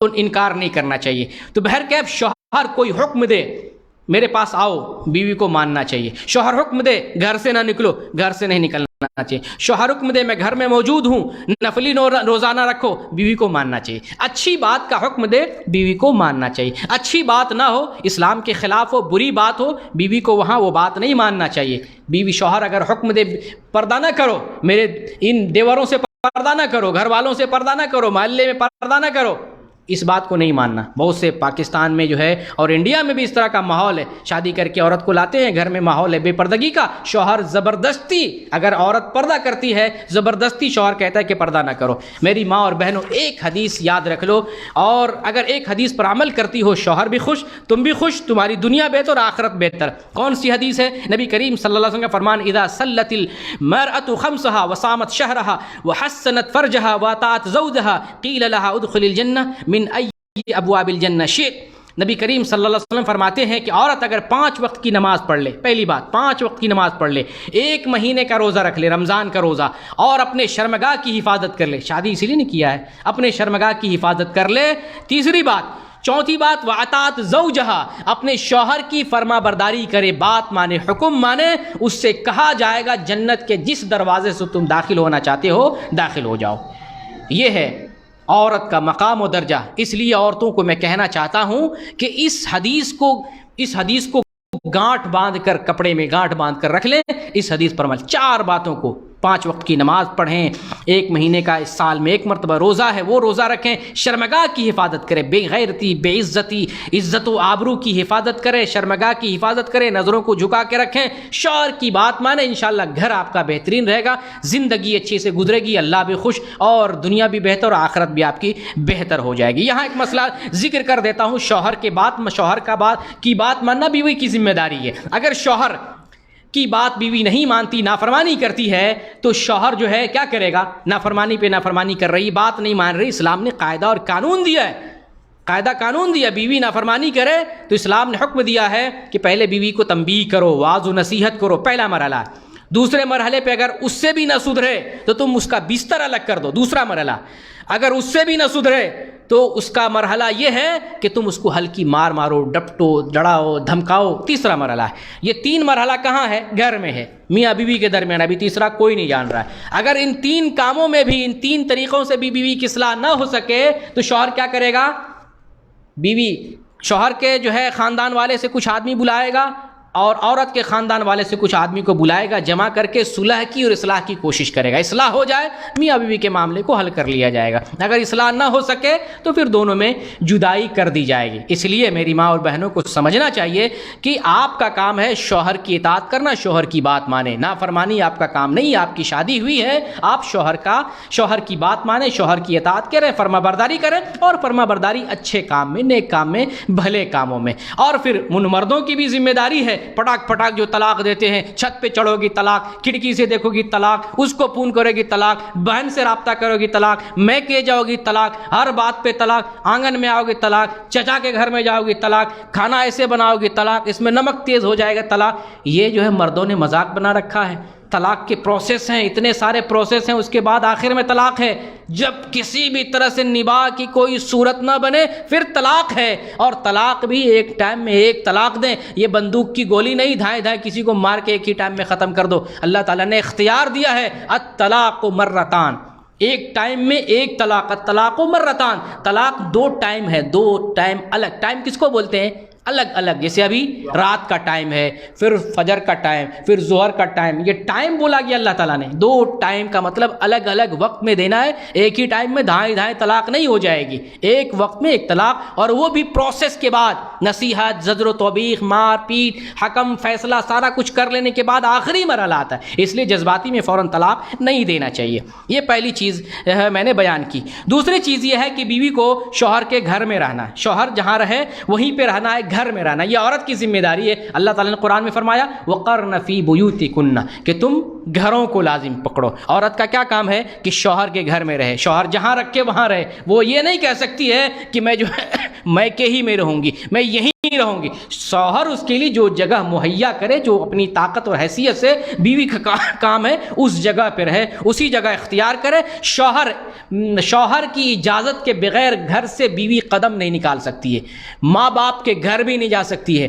لیکن عورت سمجھتی نہیں ہے، ماں باپ کے گھر بھی نہیں جا سکتی۔ شادی کے بعد سب سے بڑی ذمہ داری شوہر کی بات ماننا، اس کی اطاعت کرنا، ماں باپ سے بھی زیادہ مقدم اس ٹائم جو ہے شوہر ہو جاتا ہے۔ شوہر کے گھر میں آ گئی ہے، شوہر کی اجازت کے بغیر کہیں قدم نہیں نکال سکتی۔ ہاں ضرورت پڑے شوہر اجازت دے تو جو اسلامی طریقہ ہے اس طریقے سے ولا تبرجن تبرج الجاہلیۃ الاولی، زیب و زینت کا اظہار کرتے ہوئے نہ جائے، پردے میں، پھر جو ہے پورے جو ہے اعضاء کو ڈھکتے ہوئے، اسلامی رواج، اسلامی طریقہ، وہ ساری تفصیل میں نہیں بیان کرنا چاہتا ہوں۔ گھر سے نکلے جو اسلامی آداب ہے شوہر کی اجازت سے، ورنہ گھر میں عورت کا کام ہے گھر میں رہنا، ٹھیک ہے۔ یہ دوسری چیز تھی۔ ایک تیسری چیز شوہر کے حقوق میں سے ہے کہ بیوی شوہر کے لیے زیب و زینت اختیار کرے۔ اور نبی کریم صلی اللہ علیہ وسلم سے پوچھا گیا کہ بہترین بیوی، بہترین عورت کون سی عورت ہے؟ آپ نے فرمایا وہ عورت بہترین ہے کہ جس کے طرف شوہر اگر نگاہ اٹھا کے دیکھے بیوی اس کو خوش کر دے۔ اگر بیوی چڑیل بن کے رہتی ہے، اگر بیوی جو ہے گندی رہتی ہے، ادھر لگا ہوا ہے، محلے میں جاتی ہے بن سور کے جاتی ہے، بازار پہ جائے گی وہ اتر وتر سب کچھ مار کے سب کچھ جو ہے میک اپ کر کے جا رہی ہے بازار میں، اور جس کے نکاح میں آئی ہوئی ہے، جس کے لیے بننا ہے، سورنا ہے، زینت اختیار کرنا ہے، اس کے لیے بنتی نہیں۔ طلاق کی ایک وجہ خوبصورتی اختیار نہ کرنا بھی ہے۔ عورت کو اللہ تعالیٰ نے حسن دیا ہے، عورت میں اللہ تعالیٰ نے کشش رکھی ہے، عورت کو اللہ تعالیٰ نے ایسے اوصاف دیے ہیں کہ اپنے ایکٹنگ سے، اپنے اوصاف سے، اپنی لچک سے، اپنی کشش سے شوہر پر جادو کر سکتی ہے۔ عورت اگر چاہے تو گھر کو برباد ہونے سے روک سکتی ہے۔ اللہ نے کلا دیا ہے، اللہ نے خوبی دی ہے، کشش دی ہے، اللہ نے اس کے اندر خوبی رکھی ہے۔ اس خوبی کا استعمال کرتے ہوئے عورت اگر بے پناہ محبت شوہر سے کرے، وہ شوہر کبھی نہ مارے گا، نہ کبھی گالی دے گا، نہ کبھی بخیلی کرے گا، نہ کبھی گھر سے نکالے گا، کبھی نہ زجر و توبیخ کرے گا۔ بیوی کو تو بھی ایسا بننا ہے نا۔ تو شوہر کے لیے زینت اختیار کرنا بیوی کی ذمہ داری ہے۔ شوہر کے لیے اچھا بنے، سمرے۔ شوہر تھک ہار کے دن میں بھر دن کام کر کے آتا، بیوی چڑیل بن کے بیٹھے ہوئی ہے۔ یہی اگر محلے میں جانا ہو، پاؤڈر وارڈر سب کچھ لگا کے دوسرے کے گھر جائے گی۔ شوہر آ رہا اس کے لیے بن سنور کے نہیں بیٹھ سکتے کہ شوہر دیکھے اچھی بیوی ہے۔ نبی نے فرمایا اچھی بیوی وہ ہے شوہر دیکھے تو اس کو خوش کر دے۔ خوش کیسے ہوگا شوہر؟ آپ اچھی بنی ہوئی رہیں گے، سجی رہیں گے، سنوری رہیں گے تب۔ نبی صلی اللہ علیہ وسلم سے ایک صحابی جو ہے، یہ جو صحابی کہتے ہیں کہ نئی شادی کی ہوئی تھی، جلدی سے ہم گھر جانا چاہتے ہیں، رسول نے فرمایا بھی ٹھہرو، ذرا ٹھہرو، رات ہوگی گھر جائیں گے، تاکہ عورتیں جن کے بال سنورے نہیں ہیں تھوڑا بال سنوار لے، کنگھی کر لے، چوٹی بنا لے، اور جن عورتوں کے شوہر جو ہے دور ہیں وہ اپنے جو ہے غیر ضروری بال کو صاف کر لے، ذرا ٹھہرو، سج جائے، سنور جائے۔ تو عورتوں کو سجنا چاہیے، سنورنا چاہیے۔ اور پھر آپ بے شک تو کر رہے ہیں، مردوں کو بھی سنورنا ہے۔ ایسا نہیں کہ جو ہے کبھی نہیں سنورے، سرما لگانا ہے، اچھا لباس لگانا ہے۔ کتنے مردوں کے بدن سے بدبو آتی ہے، عورت طلاق لے لیتی ہے، یہ مرد مہکتا ہے، یہ اچھا نہیں پہنتا ہے، اچھا نہیں رہتا ہے، خوبصورت نہیں لگتا ہے میرے کو۔ آپ اچھا بن کے دکھائیں نا۔ عورت بھی کتنی عورتوں کی شکایت ہوتی ہے، میرا شوہر بہت مہکتا ہے، گندا رہتا ہے۔ آپ سجیں سنوریں، اس کے لیے جو ہے زینت اختیار کریں تاکہ بیوی بھی خوش رہے۔ عورت کی ذمہ داری تو ہے ہی زینت اختیار کرنا، اس کی ذمہ داری میں سے ہے آپ بھی سرما لگائیں، اچھا تیل لگائیں، کنگھا کریں، بال دیا اللہ تعالیٰ نے، اچھا لباس لگائیں، بیوی کے پاس جائیں، بیوی کو آپ خوش کریں اور بیوی آپ کو خوش کرے۔ ایک دوسرے کو خوش کرنا ہے، ایک دوسرے کی ذمہ داری ہے۔ تو یہ تو جو ہے زینت کا معاملہ ہو۔ ایک چوتھا معاملہ ہے شکر گزاری کا۔ شوہر جو ہے ذمہ دار ہوتا ہے، کفیل ہوتا ہے بیوی کو شکر گزاری اختیار کرنا۔ شوہر محسن ہے، احسان کر رہا ہے، کھلا رہا ہے، پلا رہا ہے، ضرورتیں مہیا کر رہا ہے، ہر قسم کی ضرورت شوہر کے ذمہ ہے۔ بیوی کی کیا ذمہ داری ہے؟ شوہر کا شکریہ ادا کرے، شکر گزار بنے۔ نبی کریم صلی اللہ علیہ وسلم فرماتے ہیں کہ میں جب جہنم کو دیکھا تو دیکھا عورتیں بہت زیادہ تعداد میں ہیں، تو پوچھا گیا، آپ نے کہا کہ یہ جو ہے کفر کرنے کی وجہ سے یہاں آئی ہیں۔ تو لوگوں نے پوچھا اللہ کے رسول یہ کفر کس کے ساتھ کر رہی ہیں؟ اللہ کے ساتھ کفر کر رہی ہیں؟ آپ نے فرمایا نہیں، شوہر کے ساتھ کفر کر رہی ہیں، یعنی شوہر کی ناشکری کرتی ہیں، نافرمانی کرتی ہیں۔ آپ نے مثال دیا ہے کہ اگر شوہر زندگی بھر کھلائے پلائے، ایک دن کبھی کچھ معمولی اونچ نیچ ہو جائے تو کہا وہ عورت کہتی ہے کہ میں نے کبھی بھلائی دیکھی نہیں، یہ بندہ تو میرے اوپر کبھی احسان کیا ہی نہیں، کبھی کھلایا ہی نہیں، کبھی کچھ دیا ہی نہیں، تو یہ ناشکری کرنے لگتی ہے. ایسا نہیں ہونا چاہیے. بلکہ اسپیشل آپ صلی اللہ علیہ وسلم نے یہ حکم دیا ہے عورتوں کو کہ اے عورتوں کی جماعتوں تم صدقہ کرو. میں نے عورتوں کو جہنم میں کثرت سے دیکھا ہے، تو عورتوں کو صدقہ کرنا چاہیے. اور یہ صدقہ معمولی ہے، شوہر کے پوچھے بغیر بھی عورت شوہر کے مال سے صدقہ کر سکتی، اس میں حرج نہیں. معمولی صدقہ، لیکن زیادہ اماؤنٹ کی بات ہو شوہر سے پوچھ کر عورتوں کو صدقہ کرنا چاہیے. اپنا پیسہ ہو تو کوئی مسئلہ نہیں، بلا دھڑک کہیں بھی خرچ کرے. تو یہ ایک معاملہ شکر گزاری کا تھا. ایک پانچواں معاملہ ہے گھر کی ذمہ داری، بچوں کی ذمہ داری، شوہر کی خدمت. بہت سارے آج کل یہ جو ٹرینڈ چلنے لگا ہے، عورتیں سمجھتی ہیں شوہر کی ذمہ داری، ان کی خدمت کرنا ہماری ذمہ داری نہیں ہے. اس کو تیل لگانا، پیر دبانا، اس کا کپڑا دھونا، اس کے لیے کھانا بنانا، استری کرنا ہماری ذمہ داری نہیں. یہ غلط فہمی ہے. گھر کی جو بھی ذمہ داری، گھر میں عورت ہے نا، گھر کا کام عورت کرے گی. عورت کی ذمہ داری عورت کو کرنا چاہیے. جو ٹرینڈ چل رہا ہے یہ ٹرینڈ غلط ہے. آپ دیکھیں کیا فاطمہ رضی اللہ تعالی عنہا سے بہتر ہے. فاطمہ رضی اللہ تعالی عنہا گھر میں چکی چلا رہی ہیں، آٹا پیس رہی ہیں، روٹی بنا رہی ہے. ایک مرتبہ رسول اللہ صلی اللہ علیہ وسلم کے پاس شکایت کرنے گئی، تو اس دن رسول اللہ صلی اللہ علیہ وسلم گھر میں نہیں تھے. حضرت عائشہ موجود تھی. حضرت عائشہ کو سب کچھ بتا کے چلی گئی، میں تو تھک گئی ہوں، چکی چلاتے چلاتے پریشان ہو گئی، مجھے کوئی خادم، کوئی نوکر چاہیے. رسول اللہ صلی اللہ علیہ وسلم جب گھر میں واپس آئے تو آپ کو پتہ چلا فاطمہ رضی اللہ تعالیٰ عنہ آئی ہوئی تھی، اس طرح کی بات لے کر آئی تھی. آپ ان کے گھر گئے اور آپ ان کے گھر میں جا کے آپ نے بتایا کہ تم جس ضرورت سے گئی تھی مجھے معلوم ہوا، دیکھو تمہیں بتاتا ہوں کہ تم اگر ایسا کام کر لو، اس طریقے سے کر لو، تو جو تم خادم اور نوکر تلاش کرنا چاہ رہی ہو، طلب کرنا چاہ رہی ہو، تو تم لوگوں کے لیے یعنی علی اور فاطمہ کے لیے ان نوکر سے بھی بہتر ہے. تم جب بستر پر جاؤ سونے لگو تو 34 مرتبہ سبحان اللہ، 33 مرتبہ الحمدللہ اور 33 مرتبہ اللہ اکبر پڑھ لو. 33 مرتبہ الحمدللہ، 33 مرتبہ سبحان اللہ، 34 مرتبہ اللہ اکبر کہہ لو. تو یہ غلام اور نوکر سے بھی بہتر ہے. تو یہ گھر میں چکی چلایا کرتی تھی. حضرت عائشہ کے بارے میں آتا ہے کہ آپ بیان کرتی ہیں میں رسول اللہ صلی اللہ علیہ وسلم کے کپڑے میں جو منی لگی ہوتی تھی کھرچ دیتی تھی، اور رسول اللہ صلی اللہ علیہ وسلم اسی کپڑے میں نماز پڑھنے کے لیے چلے جاتے تھے. اس سے یہ بھی دلیل ملتی ہے کہ منی جو ہے طاہر ہے، پاک ہے. کیونکہ اگر ناپاک ہوتی منی تو کھرچنے سے وہ پاک نہیں ہوتی، اس کو دھلنا پڑتا، لیکن دھوتی نہیں تھی، اس کو کھرچ دیتی تھی ہاتھ سے، نشان لگا ہوا ہوتا تھا، آپ اسی کپڑے میں جا کے نماز پڑھ لیتے تھے. تو حضرت عائشہ رضی اللہ تعالیٰ عنہ آٹا بھی گوندتی ہے، حدیثوں میں آٹا گوندنے کا معاملہ ہے، گھر میں سارا کام کاج کرتی تھی. اسی طریقے سے جو ہے ایک عورت ہے اسماء بنت ابو بکر کا جو ہے معاملہ آتا ہے، ان کے بارے میں آیا کہ گھر کا جو سارا کام کرتی تھی. ان کی بیوی جو ہے وہ زبیر بن عوام کی بیوی ہے، اسماء بنت ابی بکر زبیر بن عوام کی بیوی ہیں. وہ جو ہے ان کے پاس گھوڑے تھے، جانور تھے، تو وہ جو ہے جانوروں کو پانی پلاتی تھی، ان کو چرایا کرتی تھی، پھر روٹی پکاتی تھی، آٹا جو ہے گوندتی تھی، پھر جو ہے گھر کے سارے کام کاج کیا کرتی تھی. اسماء بنت ابی بکر یعنی وہ خود کہتی ہیں کہ میں زبیر کے گھر کی جو ہے ساری خدمتیں انجام دیتی ہوں. اور جو ہے اس طریقے سے حد خواتین میں ہمیں مثال ملتی ہے. تو معروف طریقے سے گھروں میں جو خدمت عورتیں کرتی ہیں وہ خدمت جو ہے شوہر کی خدمت، بچوں کی خدمت اور گھر کی خدمت عورت کی ذمہ داری ہے، عورت کو کرنا چاہیے. اب رہا مسئلہ یہاں پر، یہ مسئلہ ہے جوائنٹ فیملی سسٹم کا.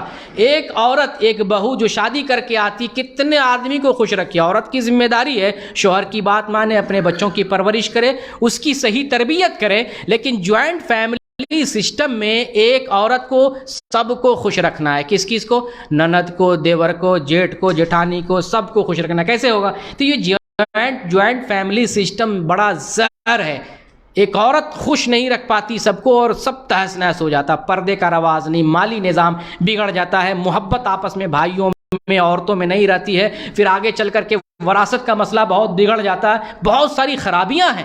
شادی کا مسئلہ ہے، بیٹے کی شادی بھی بیٹا اپنی بیوی کے ساتھ الگ ایک جگہ رہے، یہ مسئلہ اس طریقے سے. اگر ہاں گنجائش ہے جوائنٹ فیملی سسٹم میں، اسلام کو برتتے ہوئے اگر صحیح طریقے سے رہ سکتے ہیں تو کوئی مسئلہ نہیں. لیکن اسلام نہیں برت پا رہے ہیں تو ایسے جوائنٹ فیملی سے الگ ہو کر بہتر طریقے سے ہمیں زندگی گزارنا چاہیے. بہرکیف ایک عورت کے ذمے گھر کا کام، گھر صفائی کرنا، گھر کی حفاظت کرنا، کھانا بنانا، شوہر کی خدمت کرنا، بچوں کی پڑھائی کا انتظام کرنا اور جھاڑو پوچھا کرنا، اور اس طریقے سے جو ہے جو گھر کے امور خانہ داری ہے وہ عورتوں کی ذمہ داری عورت کو کرنا چاہیے. لیکن یہ ہے رسول اللہ صلی اللہ علیہ وسلم بھی مدد کیا کرتے تھے گھر کے کاموں میں، تو شوہر کو بھی مدد کرنا چاہیے. اگر گھر آ جائے ٹائم پر تو مدد کرنا چاہیے. اگر گھر سے باہر ہے اور مدد نہیں کر سکتا ہے تو معذور ہے، لیکن گھر پہ موجود ہے تو شوہر کو بھی مدد کرنا چاہیے. ایک ذمہ داری ہے شوہر کے مال کی حفاظت کرنا. شوہر کا جو مال ہے اس مال کی بھی حفاظت کرنا عورت کی ذمہ داری ہے. بغیر شوہر کی اجازت کے شوہر کے مال میں تصرف نہیں کر سکتی ہے، اجازت دے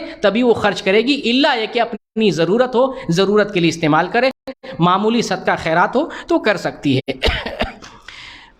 اسی طریقے سے جو ہے شوہر کی ذمہ داری ہے کہ شوہر کی جو ہے وفات ہو جائے بیوی کی زندگی میں تو اس کے لیے عدت اور سوگ منائے۔ عورت کی ذمہ داری ہے شوہر کی وفات ہو جائے زندگی میں تو سوگ منائے۔ بہت سی عورتیں یہ سمجھتی ہیں کہ زندگی میں شوہر وفات پا جاتا ہے تو اس کا منہ نہیں دیکھ سکتے، نکاح ٹوٹ جاتا ہے۔ یہ عورتوں کی غلط فہمی ہے، لوگوں کی غلط فہمی، ایسی بات نہیں ہے۔ نکاح نہیں ٹوٹا، نکاح ٹوٹے گا تو پھر جو ہے وراثت میں حصہ بھی نہیں پائے گی، جنت میں اگر جائے تو جنت میں ساتھ نہیں رہ سکتی ہے۔ تو نکاح نہیں ٹوٹتا، منہ دیکھ سکتی ہے، اگر بیوی جو ہے شوہر کو غسل دینا چاہے غسل دے سکتی ہے۔ اسی طریقے سے جو ہے وفات کے بعد جو شوہر کا ترکہ ہے مال اس میں سے حصہ پائے گی۔ اگر میاں بیوی دونوں جنت میں جائیں تو دونوں اکٹھا رہیں گے، ایک جگہ رہیں گے، رشتہ کدھر ٹوٹا؟ تو یہ غلط فہمی لوگوں کی۔ بہرکیف اگر عورت کی زندگی میں شوہر کا انتقال ہو جائے تو 4 ماہ 10 دن سوگ منائے، عدت گزارے۔ سوگ کس کو کہتے ہیں؟ سوگ کہتے ہیں زینت کو ترک کر دینا، جیسے چوڑی، میک اپ، اس طرح کی جو چیزیں ہیں ان چیزوں کا استعمال نہ کریں۔ نکاح سے ریلیٹڈ جو چیز دور کرنا چاہیے۔ اللہ رب العالمین ہم سب کو ایک دوسرے کا خیال کرنے کی توفیق دے، اپنا حق ادا کرنے کی توفیق دے۔ میاں بیوی کو چاہیے کہ اپنے گھر کو بچا کے رکھیں، رشتے کو نبھانے کی کوشش کریں، رشتہ الحمدللہ رب العالمین۔ جزاکم اللہ خیرا۔ آپ لوگوں نے بہت صبر کیا، بہت موضوع طویل تھا لیکن معذرت جو ہے میں مختصر نہیں کر سکتا۔